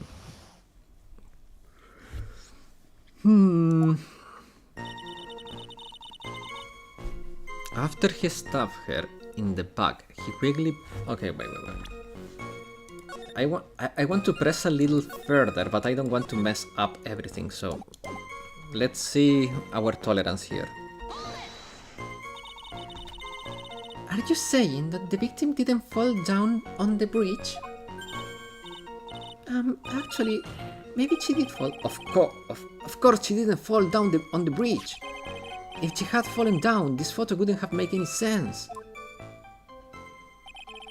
If that was the case, her coat would have been all muddy. If you don't mind, I was asking the witness. No need to be so rude. Coaching the witness? Yeah. This bastard. Well, young lady. Of course she didn't fall down. That man in the prison uniform grabbed her before she could. We are one step too slow. And then, what did the defendant do after that? Then he carried her over to the car. Eject Edgeworth, please. You personally witnessed that? Yes. Did anything strange happen when he did that? Well, I don't know if you'd call it strange or not, but that's when the victim's scarf fell off. You mean this scarf? Her words match what we found at the scene. I don't see any problem. I suppose that was the only way he could make sure the body stayed here. That's... No. Okay, remember guys, what they said at the beginning. Because of the strong currents, a body has never been recovered from the river. If he wanted to hide the body, he would have thrown it down the bridge to the river. So here I'm going to save, because I'm maybe jumping the bridge a little too quickly. That was not a pun, I swear. The saying is jumping the gun, but I had bridge in my head because of the bridge, but you know what I mean. It's fine.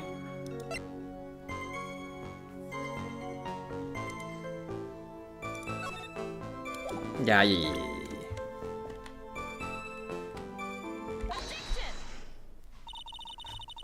A killer not wanting his victim to be found, I can understand that.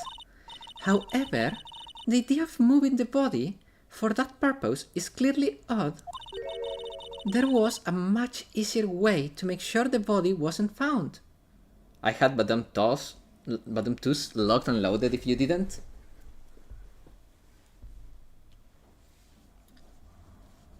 But, okay, you know what? I think it is a Madame Tuss word, but yeah. But I didn't mean it like a pun, okay? It just came out like a pun, but I had my words confused, that's all. I swear, guys. Well, what is it? Take another look at the map of the area, and you will see how. So Mia would be the perfect criminal, you know? There is a river right below the bridge. Earlier, Mr. Edgeworth pointed out something interesting about the river. For those who are not aware, Eagle River is well known for its powerful current. Most bodies that fall in are never recovered. Oh. In the kidnapping case 5 years ago, the victim's body was carried away and never found. If 10 murderers were to occur at the same spot above the Eagle River, you can bet your boots and your pants that every other killer would have tossed the body in the water. Order. I'm gonna take her pants if she's lying. I'm not sure if I care for the way you put that, Miss Fay. But I must admit, it does seem odd to not have thrown the body into the river. Oh? Well, Mr. Edgeworth. How sad. Perhaps Miss Fay could do well to try taking a dip in the river herself. After all, you claim to be such an expert in the ways of nature. What are you talking about? My point is that no matter how odd you may find the killer's method of body disposal, the fact is that this is what the killer did. None of your arguments have anything to do with what the witness saw. Quite true. Okay, I need a cookie and some water, 1 second.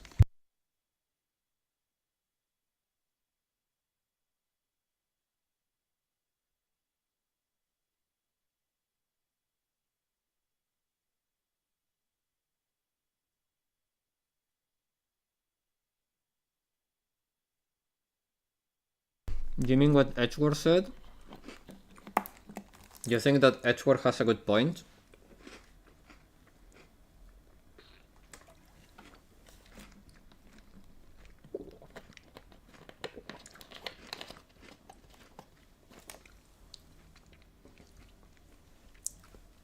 Killing somebody is an irrational act, so most killers do not act rationally after the murder either. Okay, but think of this, okay? That would be if it was a spontaneous murder. But from what we are led to believe, this was premeditated murder because he called the police woman to the bridge in theory. So,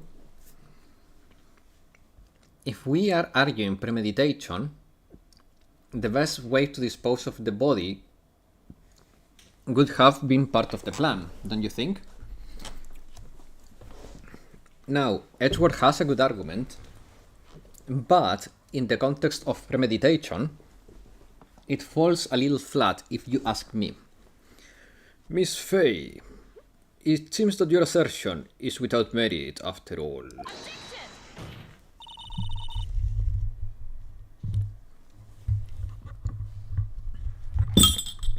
I'm sorry.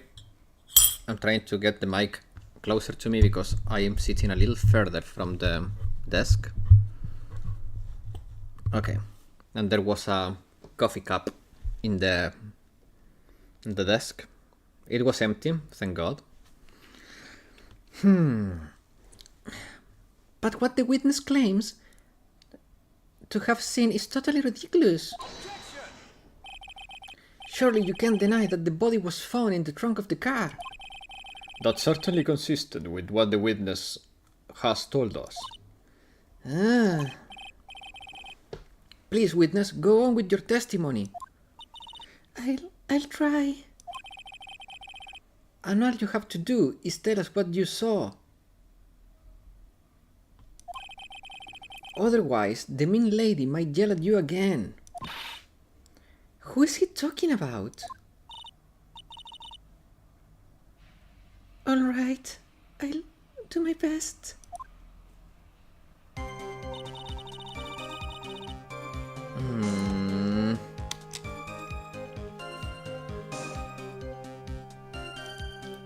Okay, so after he stabbed her in the back, he quickly picked her up in his arms, then carried her over the car.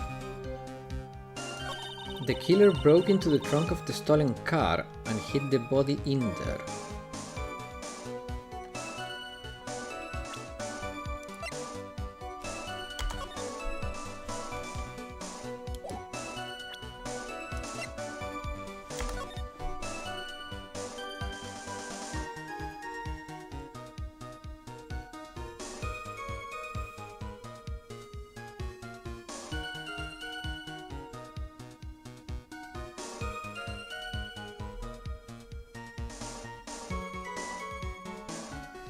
Okay.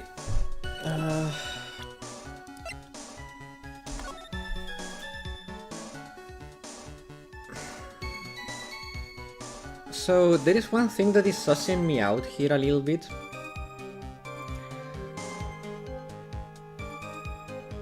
You could try pressing first. Yeah, no, I will press, but I'm collecting my thoughts here. Because this statement strikes me as suspicious. Because if we think of the photo, she is behind this rock, right? And she stated she's standing here. The thing is that if she's here, whenever the stabbing happened, after he walked past this line, it's impossible for her to know the details. Like, how could she know that he broke into the trunk and hid the body there? She could have not seen that from this angle. But I feel like I have to press here. What did the man do then? Well, naturally, he got in the car and was about to flee. That's when I came to my senses. And I said to myself, you have to call the police. And so what? So that's when you called the police? You sure? Are you sure you saw that all with your own eyes? Yes, I'm 100% certain.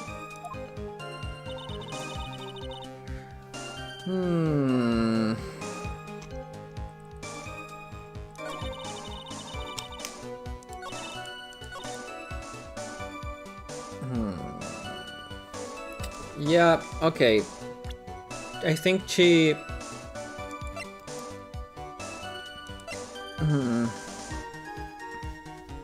Yeah, no, I think... I'm gonna present this. Let me save. It has to be that. It feels like a hole in there. I think she didn't have LOS. She just didn't have LOS.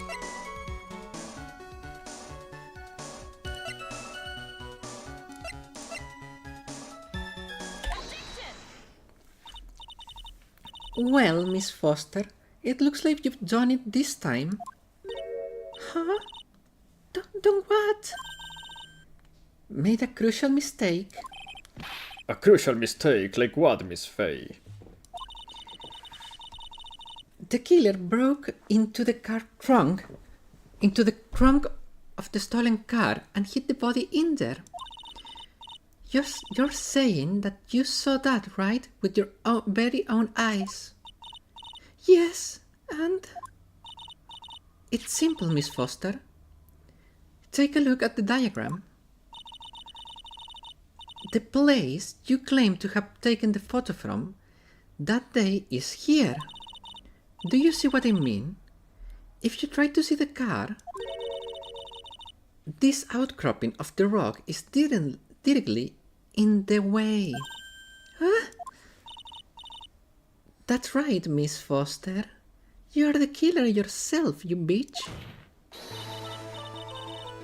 From where you were standing, you could not have possibly seen the killer's car.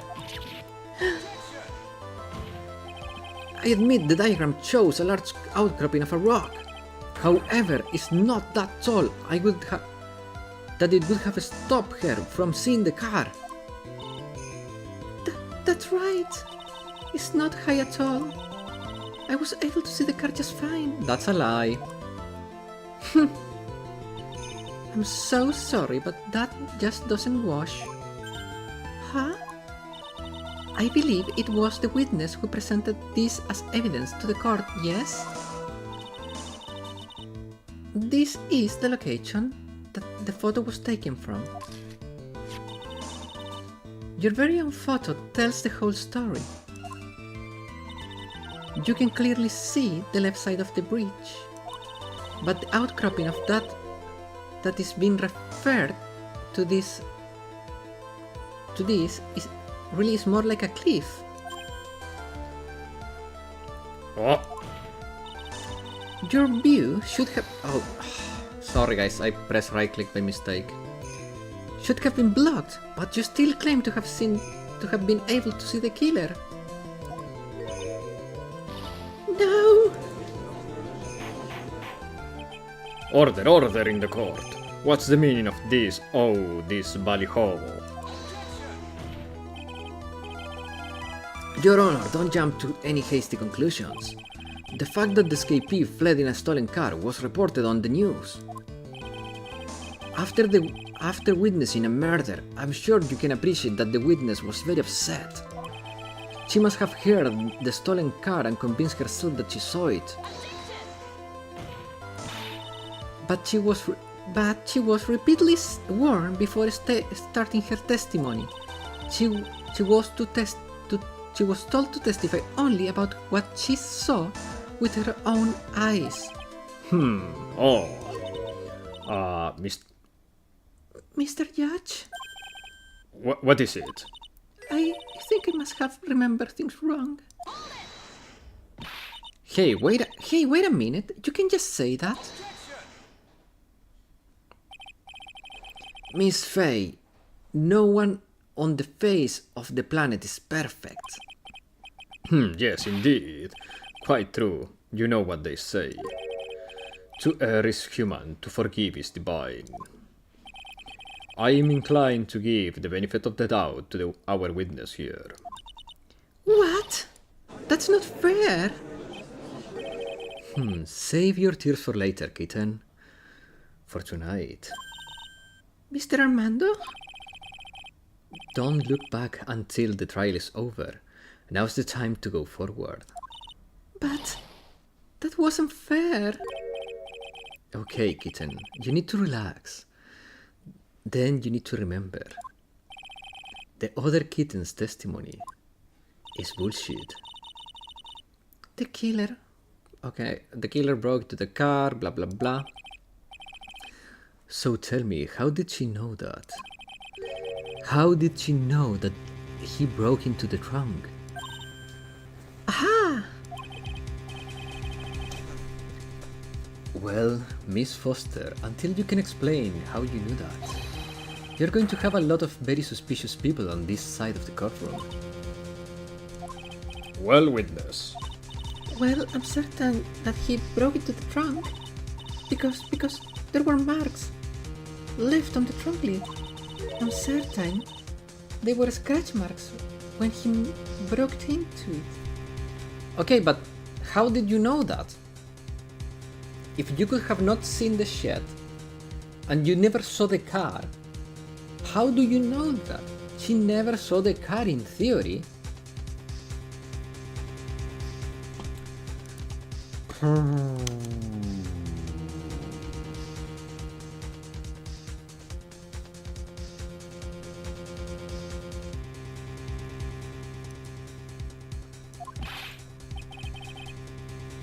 What? Let me see that photo.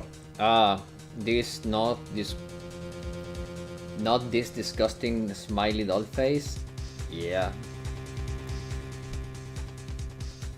She's a bastard. It's true.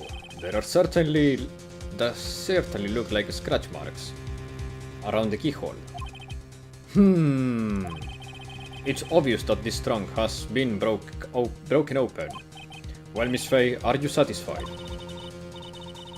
The judge is on her side. I can't make any mistakes here. What she just said. Is there a contradiction? It doesn't work. Melissa Foster. It looks like you finally betrayed yourself. What? You said you were in a field taking photos of wildflowers. But even so, you knew about the scratches. The question is, when did you get a chance to see those scratches?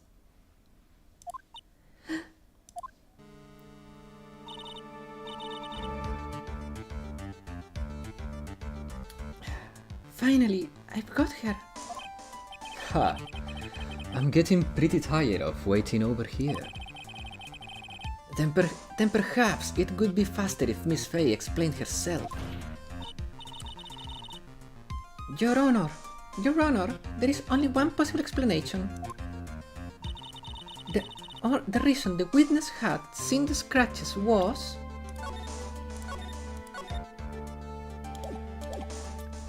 She put the corpse in herself. There is only one way that the witness had the chance to see those scratches. Yes, what is it? Nah. I'm trying to pin the murder on her, man. I'm gonna make her the murderer. Yes, what is it? Naturally, when she opened the trunk and stuffed the corpse in herself. The person who really hid the body in the trunk of that car was... Melissa Foster. The little bitch over there. It was you, wasn't it? Get her ass, indeed. That's most ridiculous. I could never. It was the man in the prison garb. He's the one that... I don't think so, Miss Foster. Mr. Folles had been... If Mr. Folles had been the one who put the corpse in the trunk, he would have simply used the car key. There was no need to break it open. But he stole the car. He stole it from a young couple that had been waiting at a red light. Which means that the key would have been still in the ignition. Oh, I see. Thanks for telling us about the scratches, Miss Foster. Without that, we would have never uncovered the truth. That it couldn't have been Mr. Folles that put the body in the trunk. No! Preposterous! To even suggest that the witness put the body in there. If that's true, then how do you explain the photo that she took? The corpse could have been only put in the trunk when the incident occurred. And we already know that at the time, she was taking photographs. Oh, but it was the camera. Now's your chance, Mia. Finish this thing. Oh, on the contrary. On the contrary, I'm not so certain about that anymore, Mr. Edgeworth. Huh? There is no need to think too deeply about it. Camera put the body in.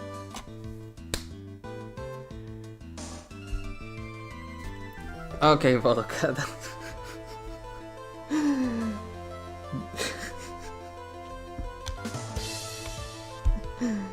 That was a good one.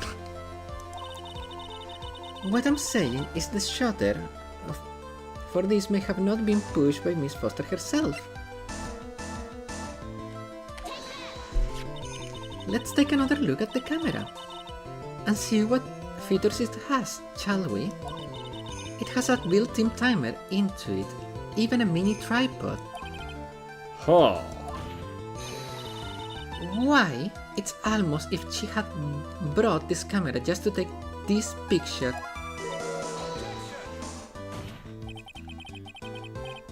What are you trying to imply? What are you trying to say then, Miss Faye? That when the crime occurred, Miss Foster wasn't in the field as she claimed? Well, if she really did use the camera auto timer, then the answer is yes, she was somewhere else. Exactly, she was not in the field. Would the defense please explain further? Listen, this is a crucial point. Where was Miss Foster when the incident occurred? In answering that question, we will also make clear Miss Foster's true identity. Well then, please answer this question. Where was this bitch standing?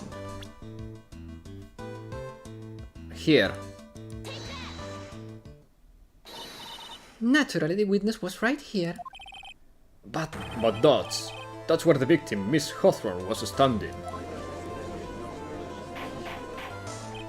Order. Miss Faye, what on earth? Your Honor, if I may. After parting with the victim on the bridge, the defendant fled by car. But this would mean that there was no time to put the victim in the trunk. In other words, if someone put the body in the trunk, it could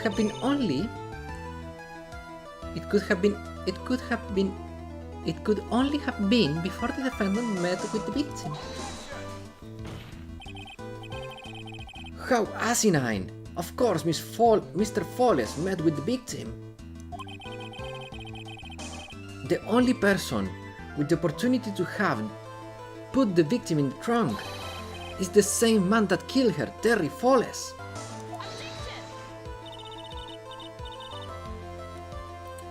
You still don't understand, do you, Edgeworth? By the time the witness photo was taken, the victim was already dead. The person in the photo was not Valerie Hawthorne.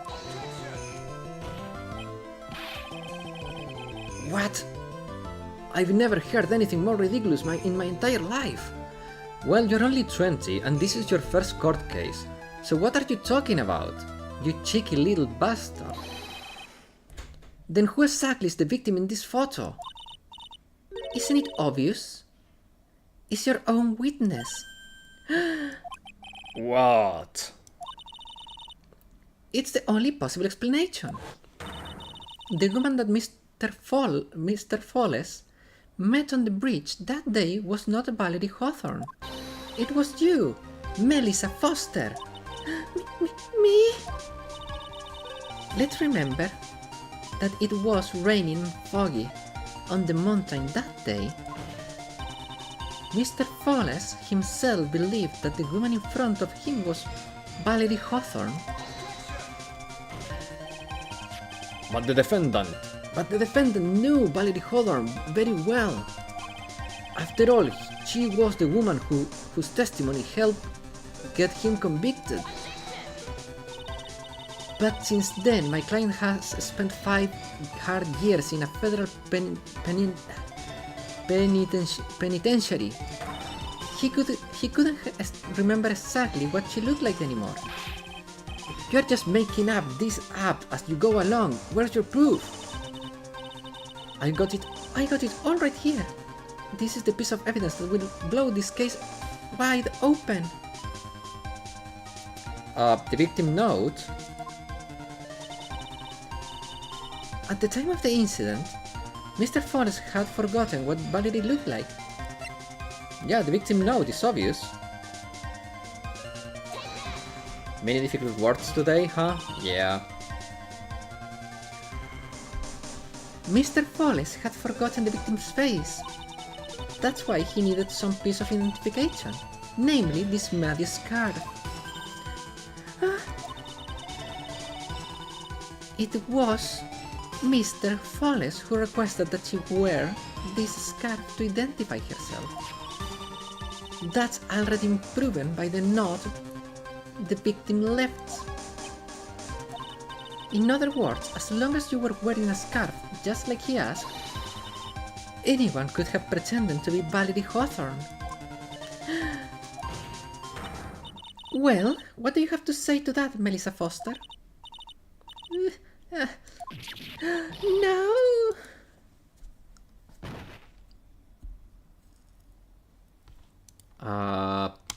Will she have like one of those evil awakenings?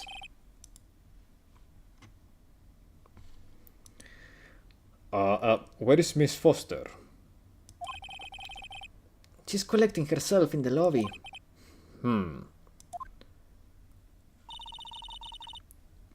She went Super Saiyan?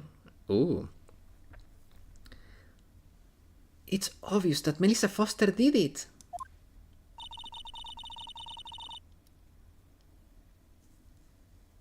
She hid the body in the trunk as she disguised herself as the victim. She set up the camera to snap a fake photo of them together. The only question is, why did she do it? Well, isn't that obvious? She's the real culprit. Huh. Well, we have to wait for Miss Foster to compose herself before we start again. Until then, this court is in recess. The defense and the prosecution are both to wait in their respective lobbies. Yes, Your Honor. Yes, Your Honor. Hey man, what did you make with that soy sauce chicken? Okay, so I was craving chicken noodles, so I made chicken noodles, but I made it in a more of an oyakodon style preparation. But yeah, it was so good, man. Oh man. Understood. Very well, this court is in recess. He looks like a monkey. To be continued, huh? Yes.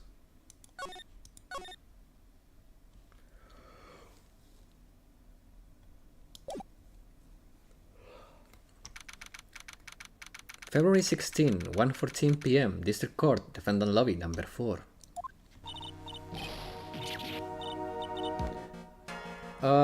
Yeah, pretty much that.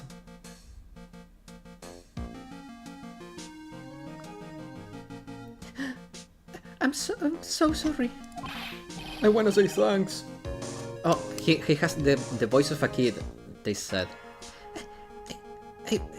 I wanna say thanks. You're really good. You really hooked me up. Thanks. We're almost there. Was it proof that she committed the crime? Yeah, but there is one more big obstacle we've got to get past. Obstacle? Yeah, motive. I remember a joke about making oyakodon chicken. Ooh. Yeah, motive. Why would Melissa Foster kill that police woman anyway? Okay, so here is my theory. The girl that died in the incident was the sister of Melissa Foster, and she blames the police for not saving her. Or rather, she blames the police for the murder itself. Motive, huh?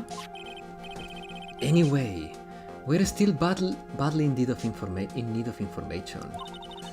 Information, right. What we need the most is info about this Melissa Foster herself. All we know is that she's a student studying literature. Whenever you cook him, I just said, bet your parents on it with the whipped and burned children to make... What? Man, the night's very dark tonight. Just like that joke.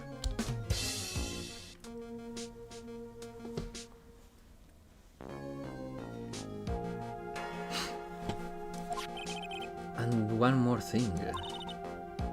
What is it? Well, the incident that happened 5 years ago, of course. The kidnapping murder case that Zebra Boy is on death row for. I didn't do nothing. I didn't kill nobody. I never lie. Mr. Foles, in that case, tell us more about it. What happened 5 years ago? Also, why no pic of the finished food? That's a good question. It didn't occur to me. It just didn't occur to me. I was so hungry, it was getting late, and I was like, I wanna eat. Okay, I trust you. Men never take pics? Well, there is one kind of pic that men take. They are those pics, but I don't think I could ever take a pic. You know, it feels very weird. And why this guy looks like a crocodile from One Piece? Bro, talking about food. You said man never take pics. That was very general. You have to say never take food pics. Because otherwise people will think that you're talking about pics.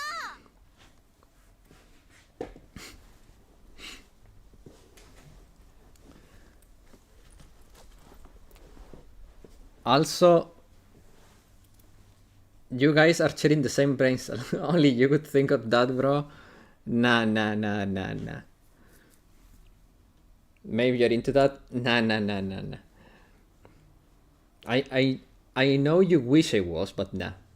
Maybe people like you, Sherlock. Oh no, Sherlock. Guys, I'm just messing with you. I don't know. I'm in a very good mood today, so I'm making stupid jokes at every chance I have. I'm just in a very good mood. But it seems that my jokes are not landing. I never expect them to land, but hey. That day, that day, 5 years ago, I dream of it every day. Oh. This picture, it reminds me of everything. Bridge looks the same, just like then, 5 years ago. Like it could fall apart at any minute. At least it was not the dunk pics that was landing with the sassy baka. Well, you know, sometimes you have to do the sassy jokes. You know what they say, the saucier, the better. Someone says that, I don't know who, but someone says that. So it's been broken like that for 5 years. Ha, sorry buddy, but you sound like the one that could fall apart at any minute. It true I did. I did kidnap her. Ah, so that's why you were asking Porwa for the... No lady voice for me. Just lady without the boy, okay? I'm not into that shit. 5 years ago, I kidnapped my girlfriend, Dahlia Hawthorne. What?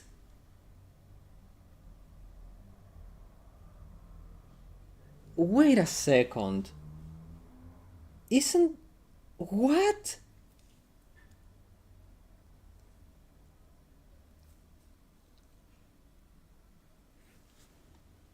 Wait a minute. What do you mean? Dahlia Hawthorne.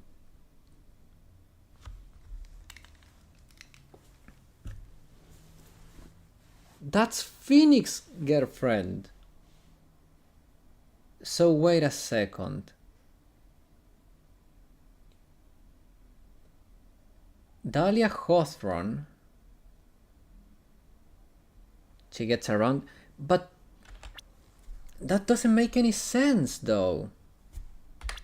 Because Dolly looks exactly like this bitch, but she shares the same last name of this bitch. What?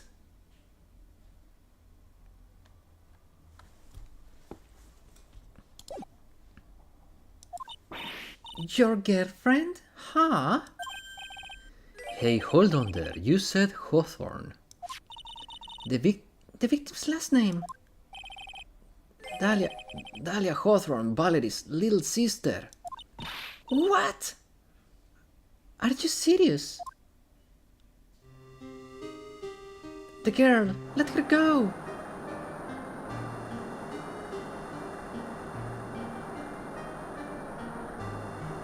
Shut up! Come closer and I'll kill her!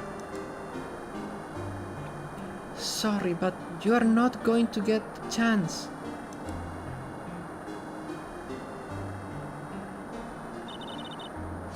The detective back then was Valerie Hawthorne.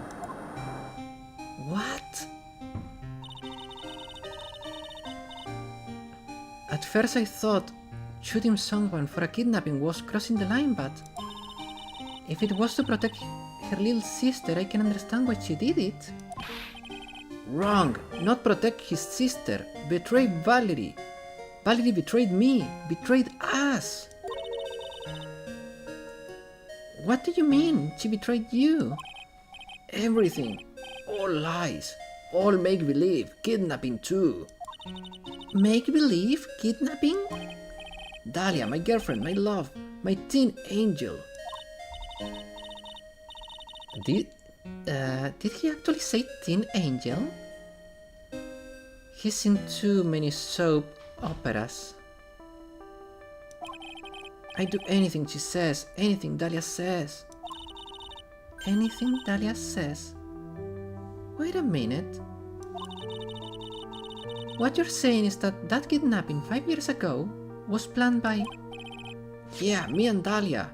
And Valerie too. What? What? Valerie was in on it? Dahlia's rich family. Yearly business.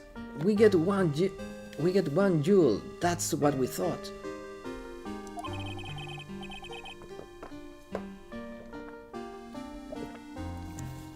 Spills the bean, brother? Oh. Me and Dahlia wrote a kidnap note. We sent to her dad. Ask for $2 million diamond. Tell him make exchange on Dusky Bridge. We tell him Valerie make transfer cause she knew detective. Having a police detective in your pocket is a useful thing, right? In the end, you were planning on splitting the 2 million 3 ways, huh? Yeah, but that woman...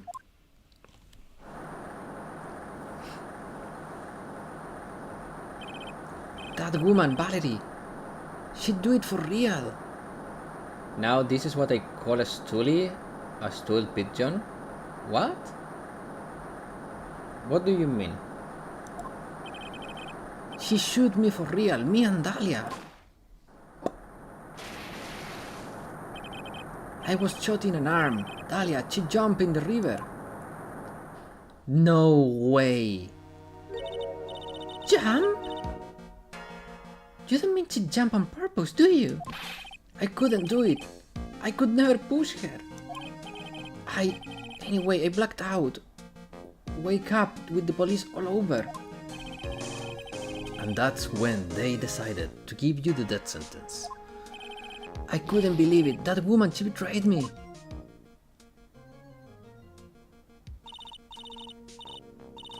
That man, Terry Folles, killed her. He threw her off the bridge. He threw my beloved sister into the roaring river 40 feet below. Someone who spills the beans on the witness stand. Oh!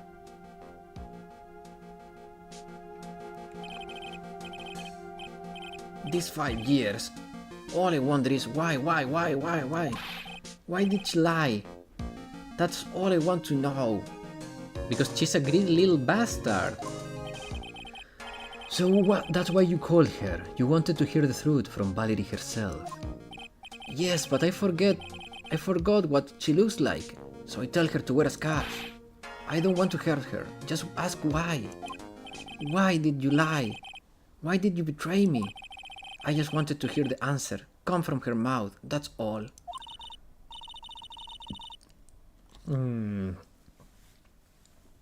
So that's why you made the Chris escape like that. Just one thing, Zebra boy. My senses are tingling all over. Tell me, Mr. Folles, where is it? Huh? Where's what? Come on, kitten, the ransom. The $2 million diamond. Remember that now? Did you give it back to Pops? Did the police take it? I do not. Huh? Huh? You don't know?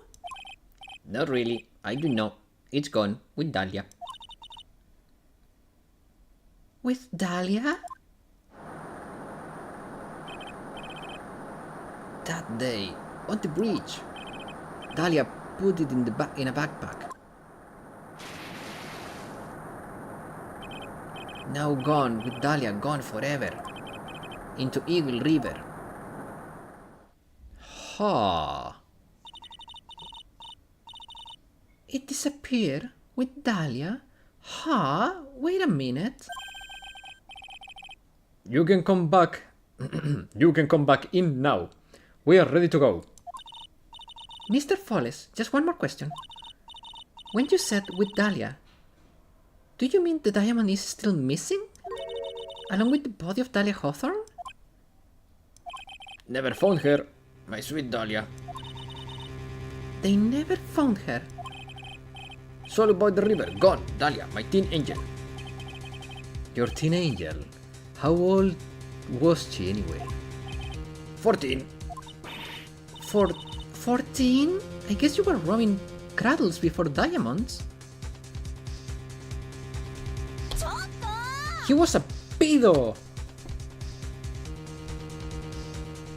Okay, maybe he's not a murderer, but he still needs to go to jail. He's a pedo!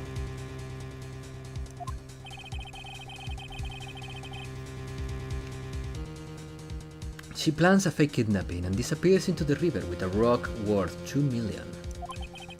Oh man, angels these days. Oh, I figured it out. Everything makes sense now.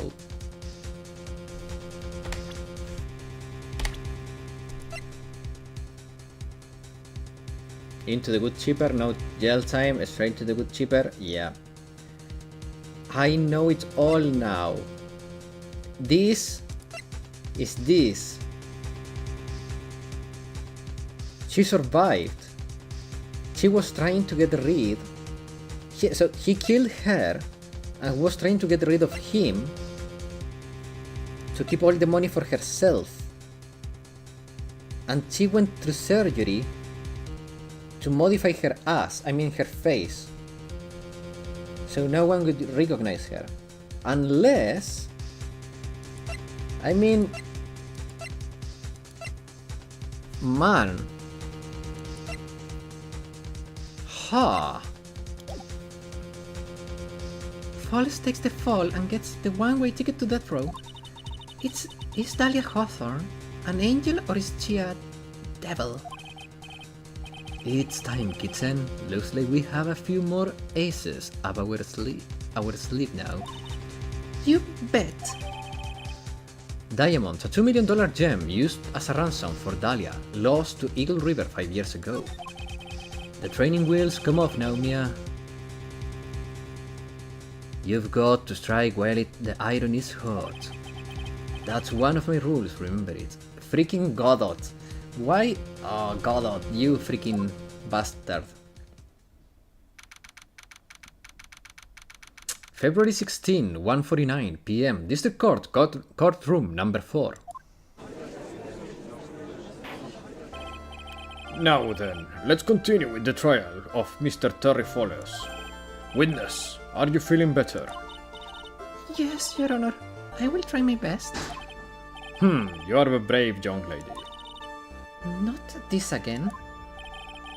I can understand a defense lawyer wanting to get her client off the hook. However, to try to pin the crime on an innocent student is... What are you talking about? My witness is not the person on trial here.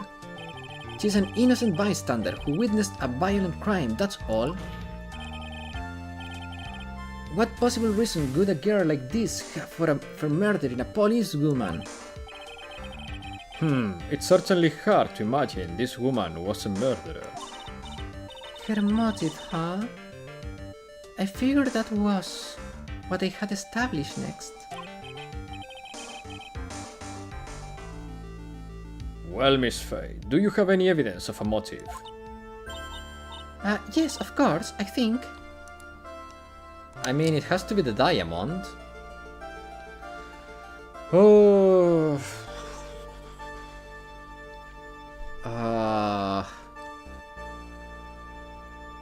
Yeah. But,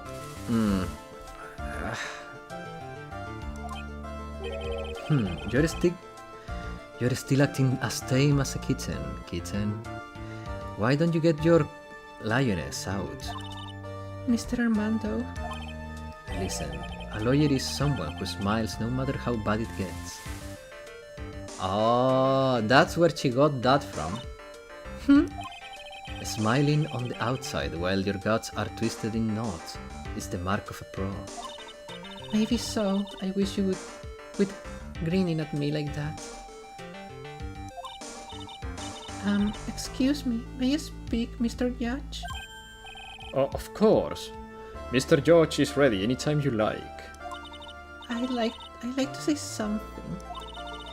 Some people are suspicious of me, right? That's why. I at least wanted you, Mr. Judge, to know that it's not true. I see. You're such an honest and upstanding young lady. It looks like this witness is a real professional. What do you mean? Look at that 100 watt smile. Just when things are the darkest for her, click, she lights right up. Very well then, let's hear what the witness has to say. Melissa Foster's story.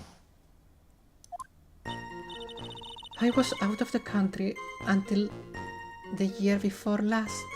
What? So 2 years ago. The year before last. So until 2 years ago. Until I entered college, I have never... Oh! Until the year before last year. So last year she re-entered. Okay. Until I entered college, I had never even been to Eagle Mountain before. And I certainly don't have any reason for wanting to hurt a police officer. Holding a grudge and killing the officer who testified against you 5 years ago. Or kidnapping a poor girl. I just think the defendant is a terrible, horrible monster.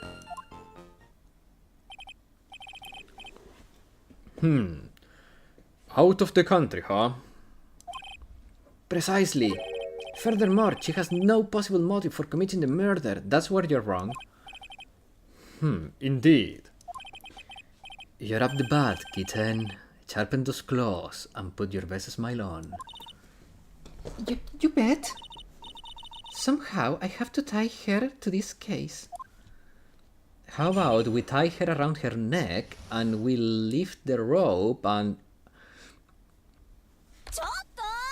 Okay. I better stop there. Okay. Let's check the tolerance here. So, what country were you living in then? We were all living abroad, but after my parents were killed... Oh! It was a brutal civil war. It was a brutal civil war. She had to try to make her way back home alone. I lost everything. I didn't even have any personal identification. What kind of sob story is this? What do I do? Should I press harder for details?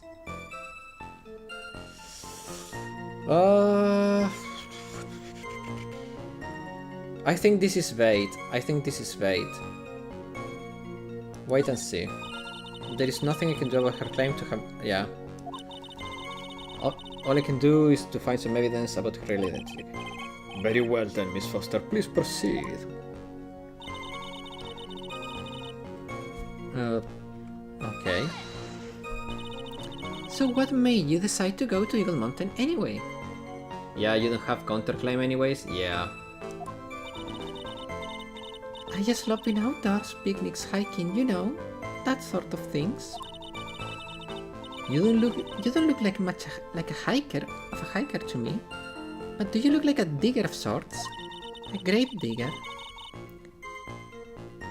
But Eagle Mountain is a 2-hour drive from here and no trains run through there.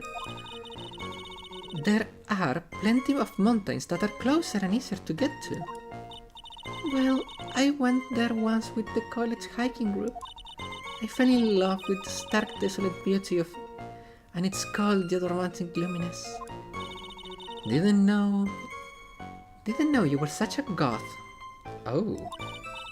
By the way, what's the name of your college? The prosecution objects to any question that involves the witness' private life. All that matters is that she's a material witness to a crime, like Mia, Twin Peaks, Range. Yeah. Right about there. The witness doesn't need to respond to questions that are clearly malicious intent. Thank you. She's really gone too far. Miss Faye, you are treading on ice here. I hardly said anything. Talk about being sensitive.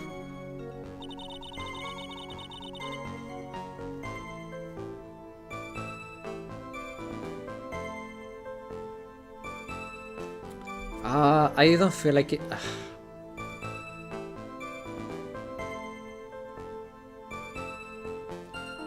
Yeah, I feel like this is a no-go. Like this gives me nothing. Now this one could. Oh shit. This one is interesting because how does she know that? How does she know that Foles, that she testified against Foles? How does she know that? She knows too many details, man. A grudge? Well, the policewoman testimony was crucial, wasn't it? Crucial in getting the defendant sentenced to death. Yes, and that's precisely what he harbored such deep anger against her. So much anger that he forgot his own guilt. My client has always maintained that he's innocent to those charges. He seems rather forgetful, your client, I mean.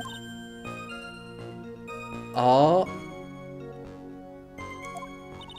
Not only he did forget about what he did, but forgot the poor police woman as well. What do you mean by that? Your client, he forgot what the detective looked like, right? It's too bad for her that he didn't forget about her testimony as well. Well, she's right about that. Mr. Foles is kind of forgetful. Well, here is like with the press harder button. You said he forgot what the detective looked like. What do you mean by that? Well, he couldn't tell who she was without some kind of identification, right? Quite right. That's why the victim was wearing a scarf as identification. Why?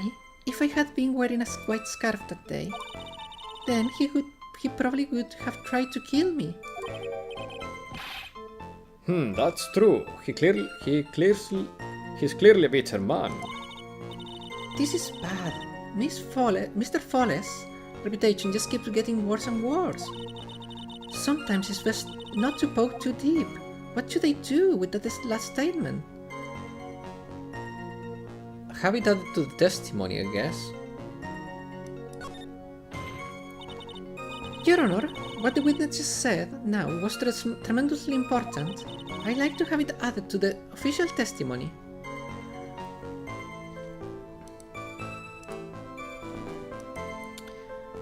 Okay. The prosecution has no objections. After all, the defendant is a killer and mentally unbalanced at that. And a mentally imbalanced at that, one at that. That testimony only helps to further prove that point. No, that's not why I... Enough. Witness, if you would. My pleasure, Mr. Judge.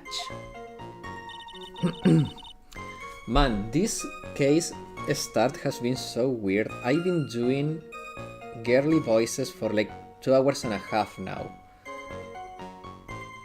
2 hours and 45 minutes according to freaking... what's the name? OBS.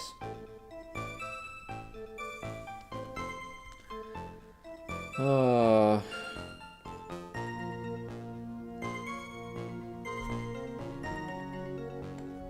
Yes, Madame Sherlock, no!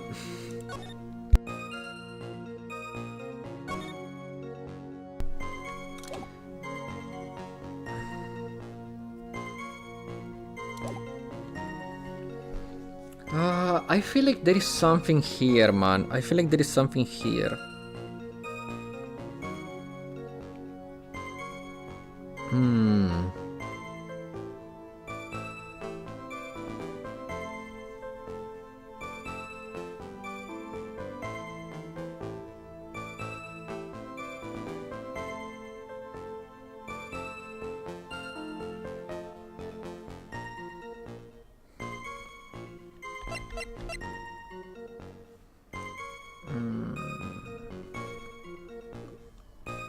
Like, this is one of those situations in which the specificity of a phrase clicks for me.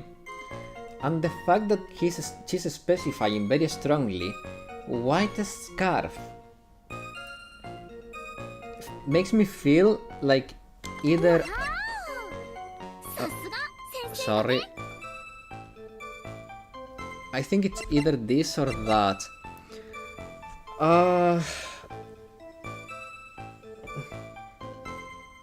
Press again.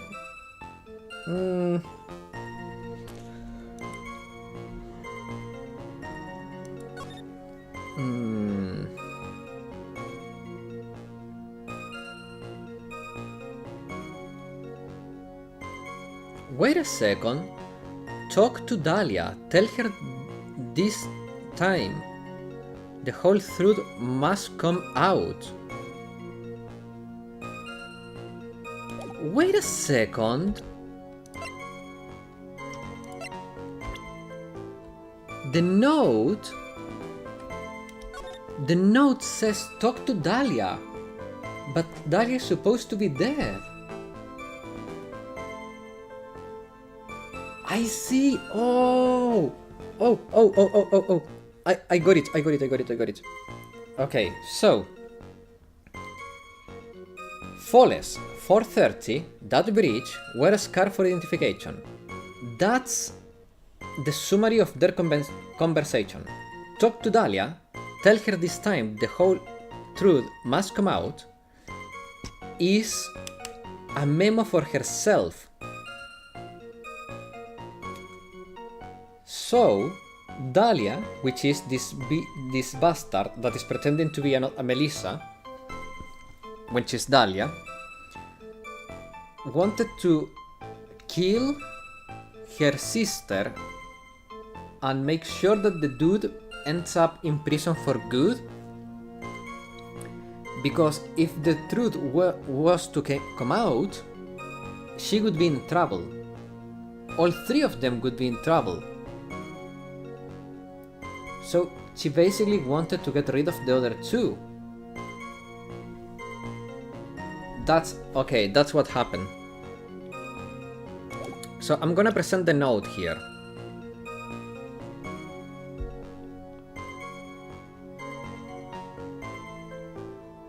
I'm gonna save. But I figured it. It just makes sense, you know? It just makes sense.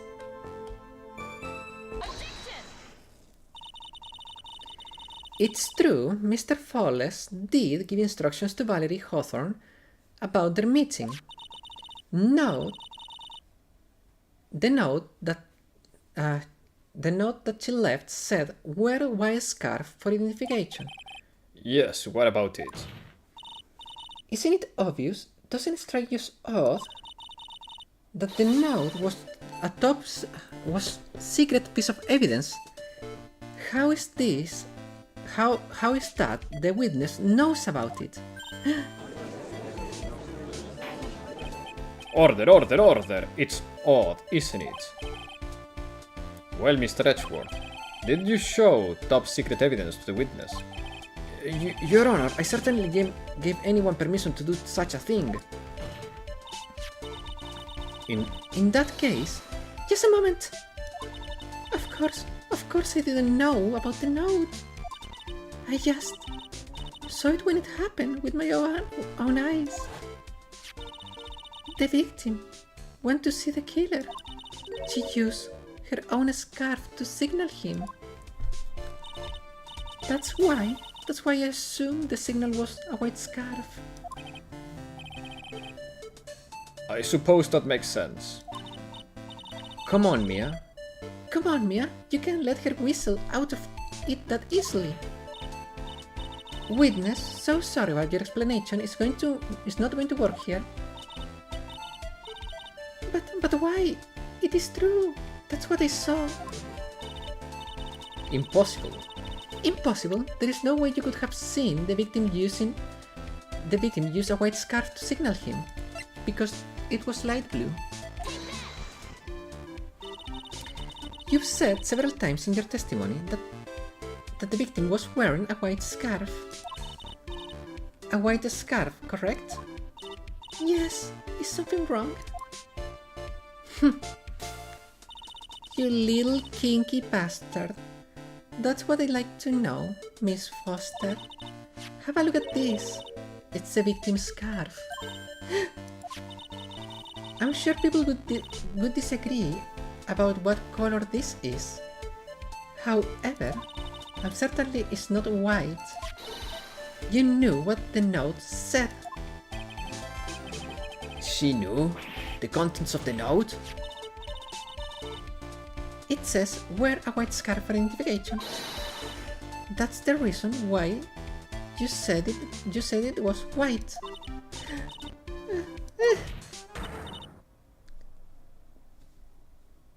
Well, Miss Foster?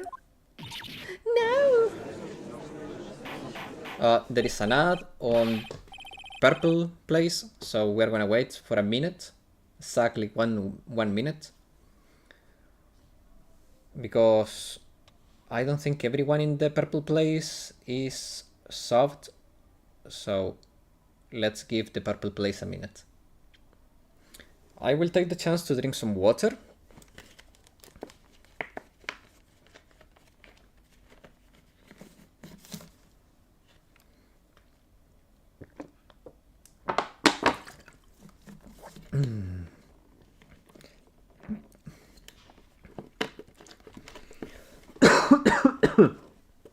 Ah.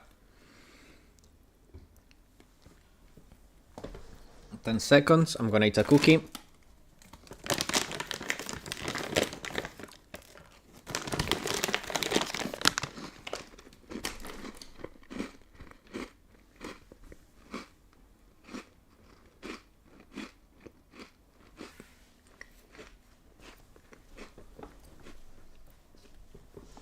I give you cookie ASMR, happy.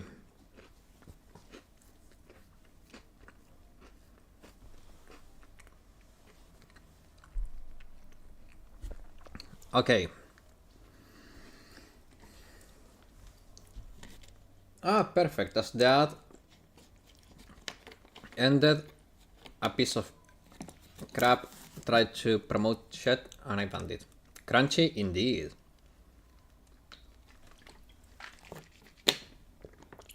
Give the cookie. They are called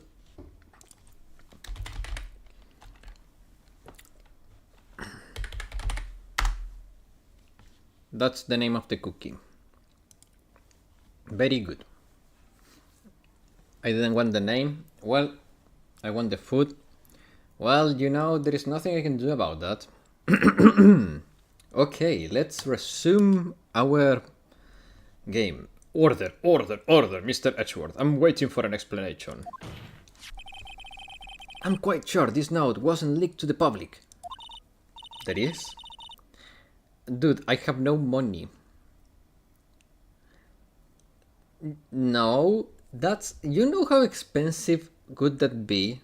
That would be mega rich levels of stupid to mail a cookie. What a wasteful use of money. And yet, this witness knew exactly what the note said.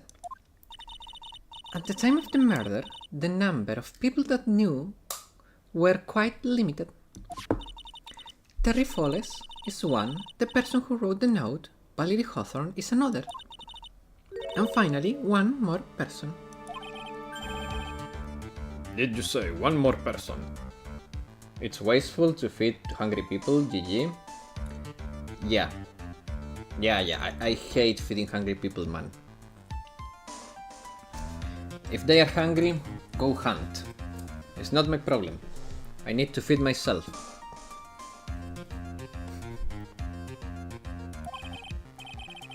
That's right, a person that no one would have suspected.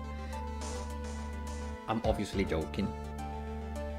For anyone that is too dense to get that that was a joke, I'm obviously joking. Have you figured it out, kitten? Yup. The third person that knew the contents of this note was... Dahlia Hawthorne. It has to be. And that person is Dahlia Hawthorne.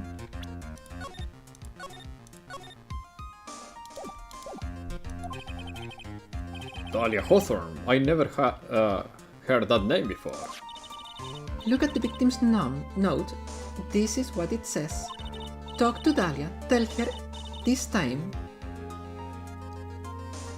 There is her name right there. What is this? Who is this person, Dahlia Hawthorne? Miss Faye, you must be desperate if you... Must be desperate. She's trying to bring the dead back to life. The dead? Dahlia Hawthorne was the victim's deceased younger sister.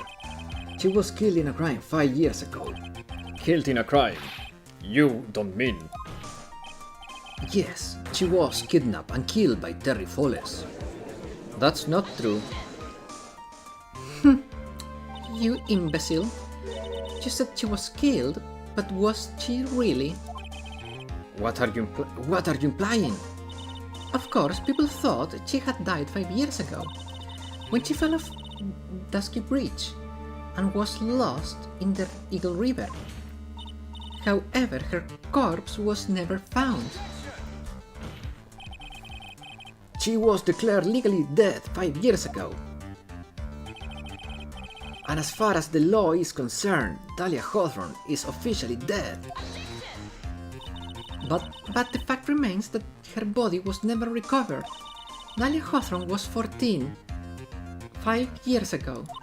If she was still alive, she would be 19 now. Melissa Foster, I believe that's the same age you are.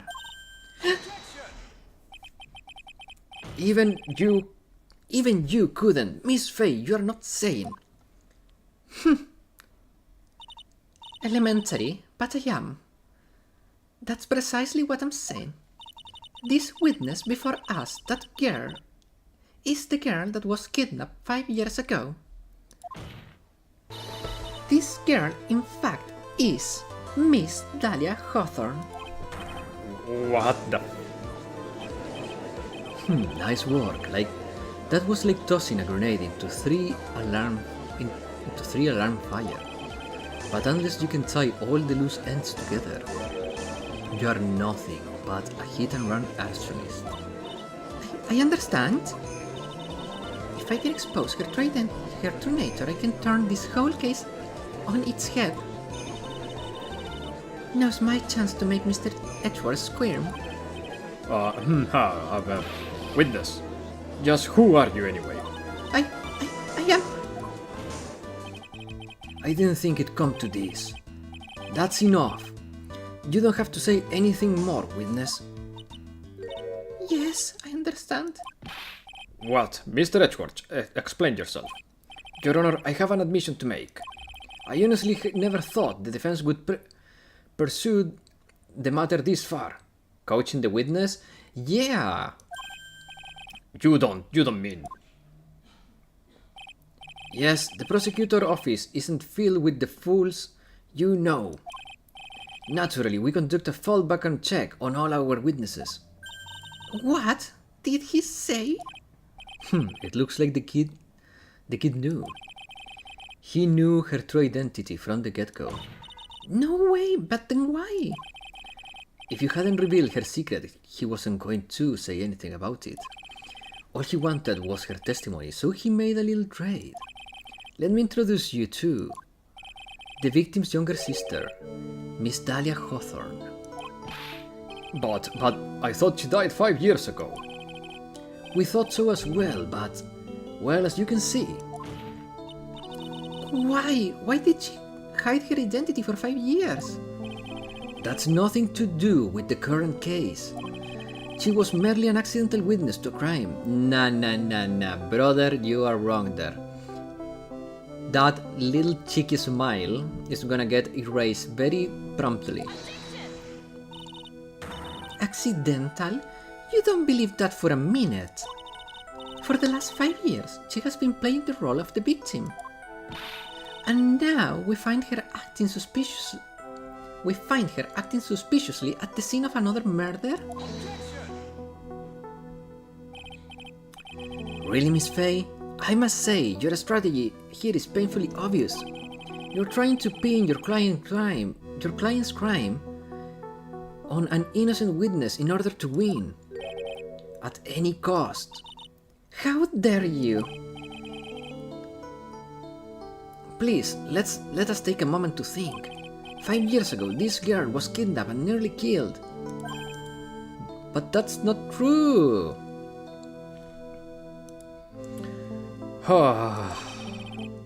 But even worse than that, 5 years later, Dahlia Hawthorne lost something much more precious. Her big sister. No, I think you mean the $2 million diamond. Miss Faye must be insane to suggest that she'd murder her. What? I'm inclined to agree with the prosecutor's logic. Miss Faye, do you have any evidence to back your assertion?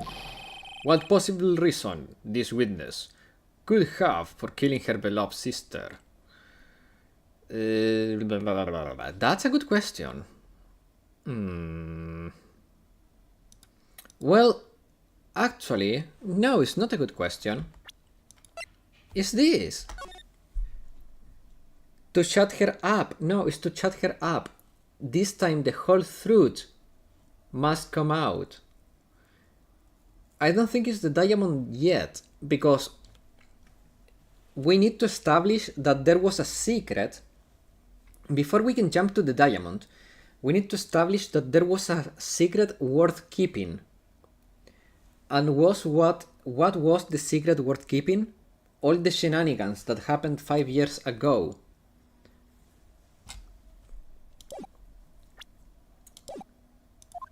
Well, you see, I thought I was winning, but somehow he turned it around on me. I think you need a little push in the right direction, kitten. The defense is prepared to present evidence supporting our claim.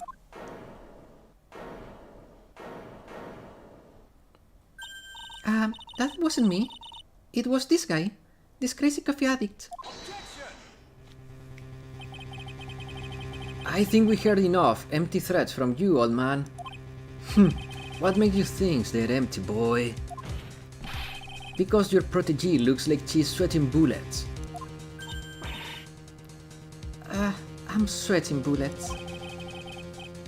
You think you're in a hot spot, huh? Of course, aren't I? No, you just arrived at the moment of the truth, that's all.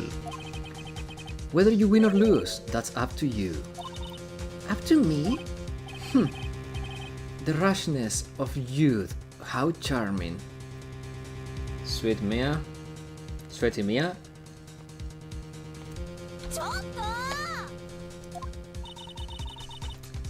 This is coming from somewhere that is younger than me. Now then, let's not waste time anymore, Miss Faye. What motive would this witness have for murdering her own sister? Shut her up. It has to be. The story starts after Terry Falls escaped. He called Valerie and told her he wanted to meet. This is the note she left. It says, "Talk to Dahlia, tell her this time the whole truth must come out." Valerie Hawthorne gave Dahlia a warning. She told her she was going to reveal to the world the whole truth. The whole truth? There was a dangerously important secret between Valerie and Dahlia. That's the reason why Dahlia left. That's the reason why Dahlia felt she had to kill Valerie. To keep her mouth shut permanently. A terrific story, Miss Faye. If you like fiction, that is. Enlighten the court, Miss Faye. What was this secret? What was this secret that was so important? Where's your evidence? Dahlia and Valerie Hawthorne and Terry Falls. There is only one important secret that connects them all. Oh yeah, I know this secret. They were a love triangle. Your Honor, the defense would like to request further testimony. What testimony? Regarding the kidnapping 5 years ago. We believe it will explain a lot of things, such as the nature of the important secret between the Hawthorne sisters. Okay. Very well, we'll grant you request for further testimony. I know it will be painful for you, but can you enlighten us on once more in the little maple leaf? My little maple leaf. Yes, I'll try, Mr. Judge. You'll get free OnlyFans for a month. Putting all the old charm one more time, huh, Dahlia? Well, this time will be the last time you hide behind your womanly wiles? What? How do you pronounce that? Wiles. Wiles. Your womanly wiles.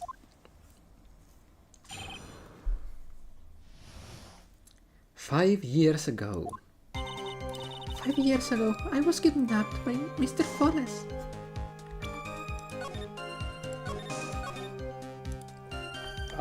I messed something up. What? Sorry. Whew. Suddenly everything disappeared on my screen. Wiles like one in Wild E. Coyote from the Looney Tunes. Okay. Whew. Can I... Oh, did I save? Did I save? It's fine. I'm gonna save again. I don't know if pressing will be punishing, but... Okay, 5 years ago I was kidnapped by Mr. Falls. Okay. The ransom price... The ransom price was you know guys, I'm a little tired of doing the voices, so I'm gonna just read this normally because it's getting exhausting. You know, the one chasing the Roadrunner, beep beep? Yeah. Wile is the goat of the Looney Tunes? Yeah, indeed. The ransom price was a diamond. My sister Valerie brought it to the bridge. Agreed? Yep. We all agree. After she made the exchange, she shot Mr. Falls in the arm. Then, Mr. Falls tried to kill me by shoving me off the bridge from behind. I survived, but I was afraid I might be kidnapped again for my family's money. So I decided to change my identity and start a new life. Ha! The kidnapping left her emotionally scarred. With her sister's help, she left the Hawthorne family and started all over again. And we are to believe, after all that she murdered her sister. Preposterous. Thank you, Mr. Edgeworth. Miss Fay. Yes, Your Honor? As you've heard, the witness is still traumatized from the kidnapping. I'll ask you again to be extremely gentle with your cross-examination. Mr. Edgeworth got the jump on me again. Ha! If we're not allowed to fight, then let's twist some arms. Listen up, kitten. We still got that info, that ace up our sleeve. What info? Come on, kitten. Don't say you have forgotten already. The fact that the kidnapping 5 years ago was staged. That's right. It was a fake kidnapping. Terry Falls told us that in the lobby. I do anything she says, anything Dahlia says. What were you saying? Okay, yeah. Okay, this is what we saw already. Yes, that's it. The fake kidnapping is your best shot, Mia. That's her secret. Okay.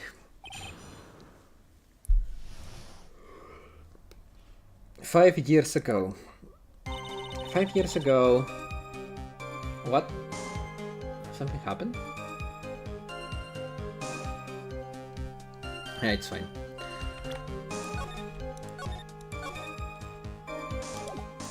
"5 years ago, I was kidnapped by Mr. Falls. The ransom price was a raw diamond." Okay. After she made the exchange, she shot Mr. Falls in the arm.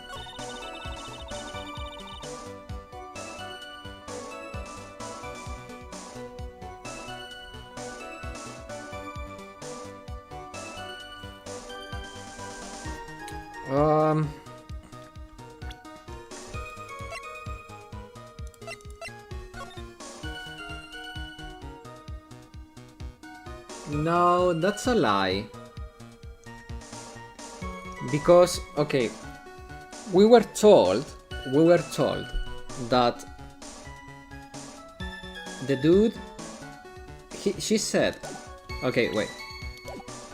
She said, shoving me off the bridge from behind. I'd like to hear more about what happened right at that moment. Well, when Mr. Falls was shot in the right arm, he let go of me. I was dazed and tried to run away, but Mr. Falls turned and grabbed me as well. I ran past and I locked eyes for a second, and he gave me a large bloodthirsty grin. Bloodthirsty grin, oh. And in the next instant, whee!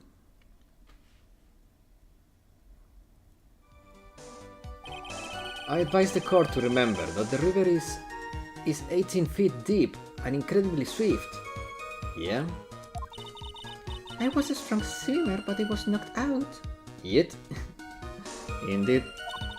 When I came to, I had been carried away by the river to a strange place. I'll never forget that day. The crumbling bridge, nowhere to run. Then just one little chop from behind, that was it. Before my sister could catch me, I fell into the river.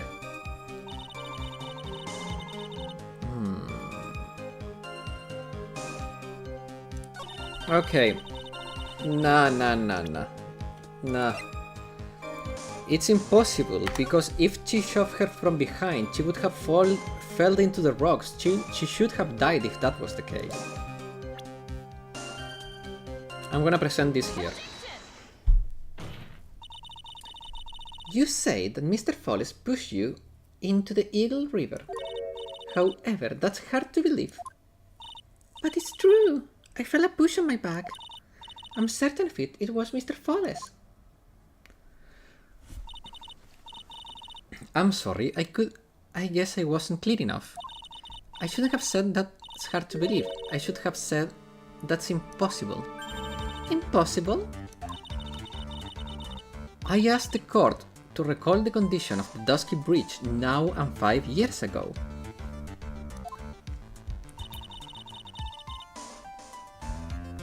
That bridge hasn't changed one bit in these last 5 years.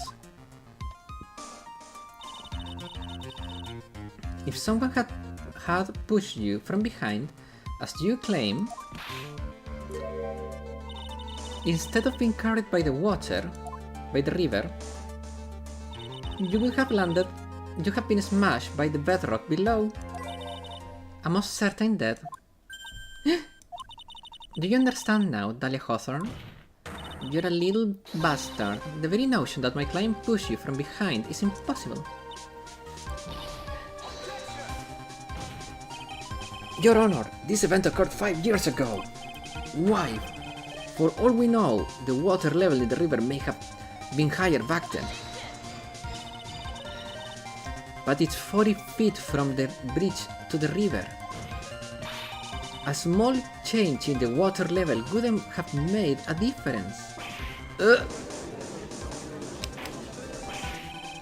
You're right, if the events occur just as the witness has testified, then the defendant couldn't have pushed the witness into the river.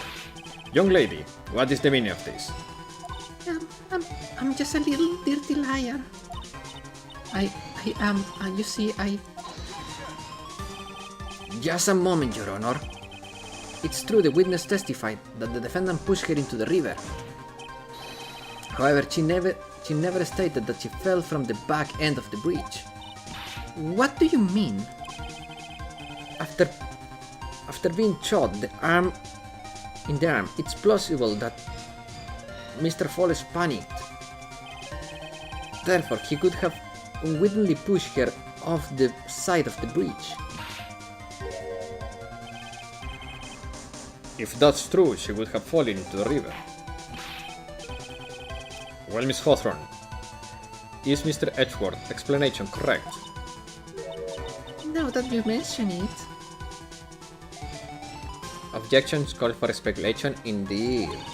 I do remember now, when he fell off the bridge, my skirt got caught in one of the bridge side wires. You can't be serious.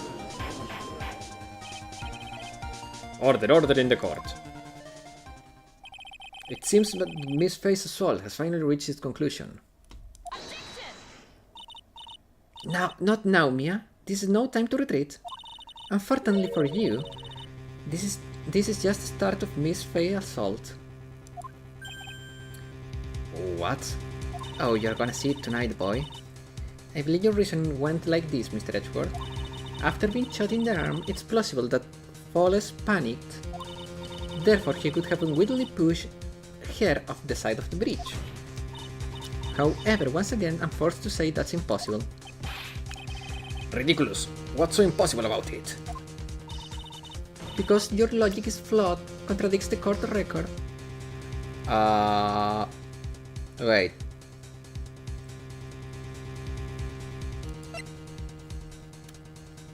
No?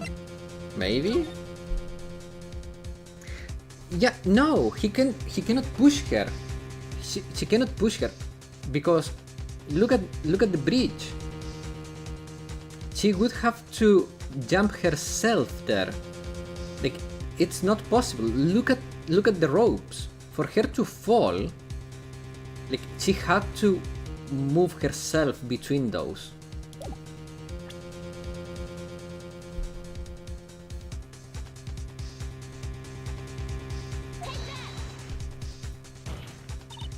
Your Honor, all of the answers are right in this photo. Take a look at the wires supporting the sides of the bridge. They extend up about 5 feet off the ground. It would be impossible for someone to be to push someone off from there. No! But let's remember the size and the strength of the defendant. Wires like this wouldn't be a problem for him. He could have easily picked a 14-year-old girl and thrown her over. So young and already so forgetful, Mr. Edgeworth. Mr. Folles had been shot in the right arm. And more importantly, Valerie Hawthorne had her gun trained on him at point-blank range.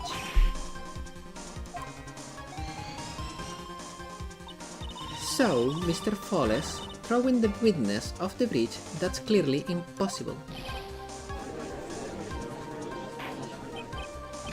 Order, what is the meaning of this?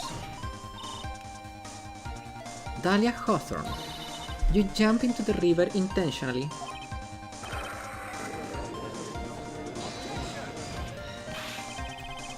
Indeed, what do you mean by such a ridiculous remark? Not to mention Dahlia just said she thought she was pushed, yeah. Come on, edgy boy, take the L, indeed. Yes, it's ridiculous. My sister was there to help me. She had her gun and handcuffs, so she could have saved me. Jumping into raging river like that would have been suicide. Not for a swimmer. Perhaps, but that is still what you did. You were probably confident that you could handle the swift current. But even more so, the witness had a much more compelling reason for jumping into the river. Suddenly, oh, actually, I was mistaken, he threw me, so would be so silly. Yeah. Oh then, what was it? What was so important that she wanted to jump into the river? Okay, now it's diamond time. The witness is still alive, in fact. This fact alone explains everything. This is why she risked her life. The diamond. Edgy boy has been a sore loser from a long time, yeah. 5 years ago, something else disappeared along with Dahlia that day. The item that Valerie brought up the mountain with her $2 million diamond. Can jump into my arms? If you say so, brother. I don't think she can reach up to Brazil just from a river, but hey.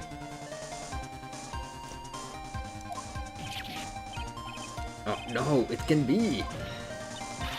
Yes, Dahlia had it all planned from the beginning. The $2 million, she was going to keep all for herself. I was there? Oh. She forced Mr. Folles to help her fake kidnapping. Bang! At the last minute, she betrayed him and threw herself into the river, with the ransom tucked away, safely in her backpack. Christ. Okay, now her true colors are coming out. The Lady of Death. Your Honor, 5 years ago, the witness was only 14 years old. Do you really think a 14 years old is capable of such a demonic plan? Indeed. This woman is a demon. And there was one more person who helped make a demon out of her. Her sister, Valerie Hawthorne. You mean the victim was involved in the kidnapping plot as well? But she was a detective then. You're saying that she participated in her sister's kidnapping? Precisely. I'm sure that it weighed heavily on her conscience for the past 5 years. This is the sole reason behind the murder. What do you mean by that? On the day of the murder, after receiving the phone call from Mr. Folles, Valerie called her sister Dahlia, and then she told her what she was planning to do. She was going to tell the whole truth, as she wrote in her note. That is it. That is what Valerie sealed. That's what sealed Valerie's Hawthorne's fate. That is when you hatch your demonic plan to kill 2 birds with 1 stone. A plan that would ensure neither of your accomplices to the kidnapping would talk. And that's why you killed your sister, Valerie Hawthorne. Okay, show the demon face.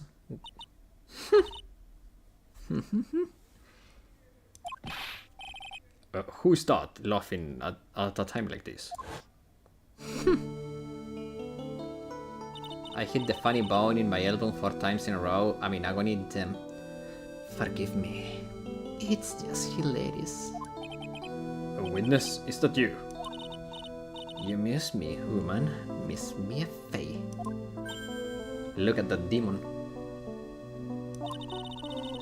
You can certainly weave an exciting tale. Naturally. You have the confidence to back it up, don't you? The evidence? Evidence that I planned the kidnapping, of course. That at 14 I plotted with Miss Folles and my sister. Well, And one more thing. What happened to the $2 million diamond? If you can provide evidence to at least show that. Well, Miss Faye, I don't know. What a joke. You, Miss Faye. Are you stupid or something? Rip indeed. How can I prove a fake kidnapping that happened 5 years ago? I don't even have a decisive proof of Valerie Hawthorne's murder. well, it seems we have come to an end. To be honest, the witness' behavior does arise certain suspicion. However, I'm forced to reject the assertions made by the defense. Of course you are. Is it? Is it really over? That girl made a fool of me. Is there nothing I can do about it? Ha! Without evidence, the trial is over. Who decided that? Armando! Come on now, kitten. Haven't you figured out that you can make your own rules? For example, even if there is no evidence, there is still testimony. Testimony? On the day in question, Dahlia Hawthorne murdered her sister, Valerie Hawthorne. She hid her body in the trunk of Mr. Folle's stolen car and then went to meet with him. Disguised as her sister, Valerie Hawthorne. That's what you think, right? Yes, that's right. In that case, there is only one answer, right? There is only one person left who can testify about Valerie Hawthorne's murder. Since there is no proof, there is only one thing left to do. Who is the one person who can testify? It has to be the dude. Terry. It has to be Terry. Okay, I'm gonna say Terry, and we are gonna save here, guys, because it's time, okay? Your Honor, the defense wishes to call a new witness. And this is where we save, guys. It's been 3 hours and a half, and we are past... Oh man, rip. How far are we from the end? How far are we from the end? Terry Funkels, no. How far are we from the end? There is quite some time to go. Okay, but is because from what I understand, this first part, so you can finish quickly. Okay, but guys, realistically, this is all a flashback. So in theory, this cannot be the whole case. So this flashback should be reaching its end soon, right? Are we close to the end of it? Because if we're close to the end of the flashback, it's ending. I'm not gonna spoil you, but it's the start of the end. Okay, look. I think... I hate to end it here, to be honest. But I think it's better if we stop. But, okay. I have a proposal. Tomorrow I'm going to do a marathon stream anyways. We can finish this tomorrow, but only this part. We are finishing this tomorrow, and we're stopping Phoenix Wright until next week, because tomorrow I want to play a lot of Yakuza and some Elden Ring and variety. So we could do like an hour of this or less. Like we do what is left of this flashback, at some point in the day. Maybe like at 3 p.m. my time. Yeah, like around 3 p.m. my time, we finish this tomorrow. What do you think about that, guys? Does that work?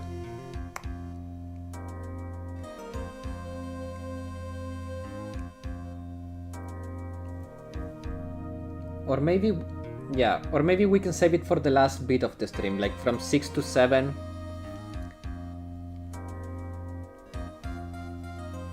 Just finish everything next week? No. Next week we're not finishing everything, man. Like, it's... We would finish this probably and continue onwards, right? 6 to 7? Oh, I see. I said the thing 6-7, right?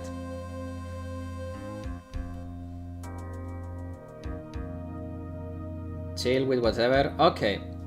You know what? Let's go with the flow. If tomorrow we play this, otherwise we play it next week. Let's go with the flow tomorrow and see what happens. I'm gonna be live for like 10 hours tomorrow anyways. So we have time. Guys, with that said, I'm exhausted and hungry. So, thanks everyone for watching. I hope you have a good the rest of your day or night, and I'll see you all tomorrow for a marathon stream. Bye bye.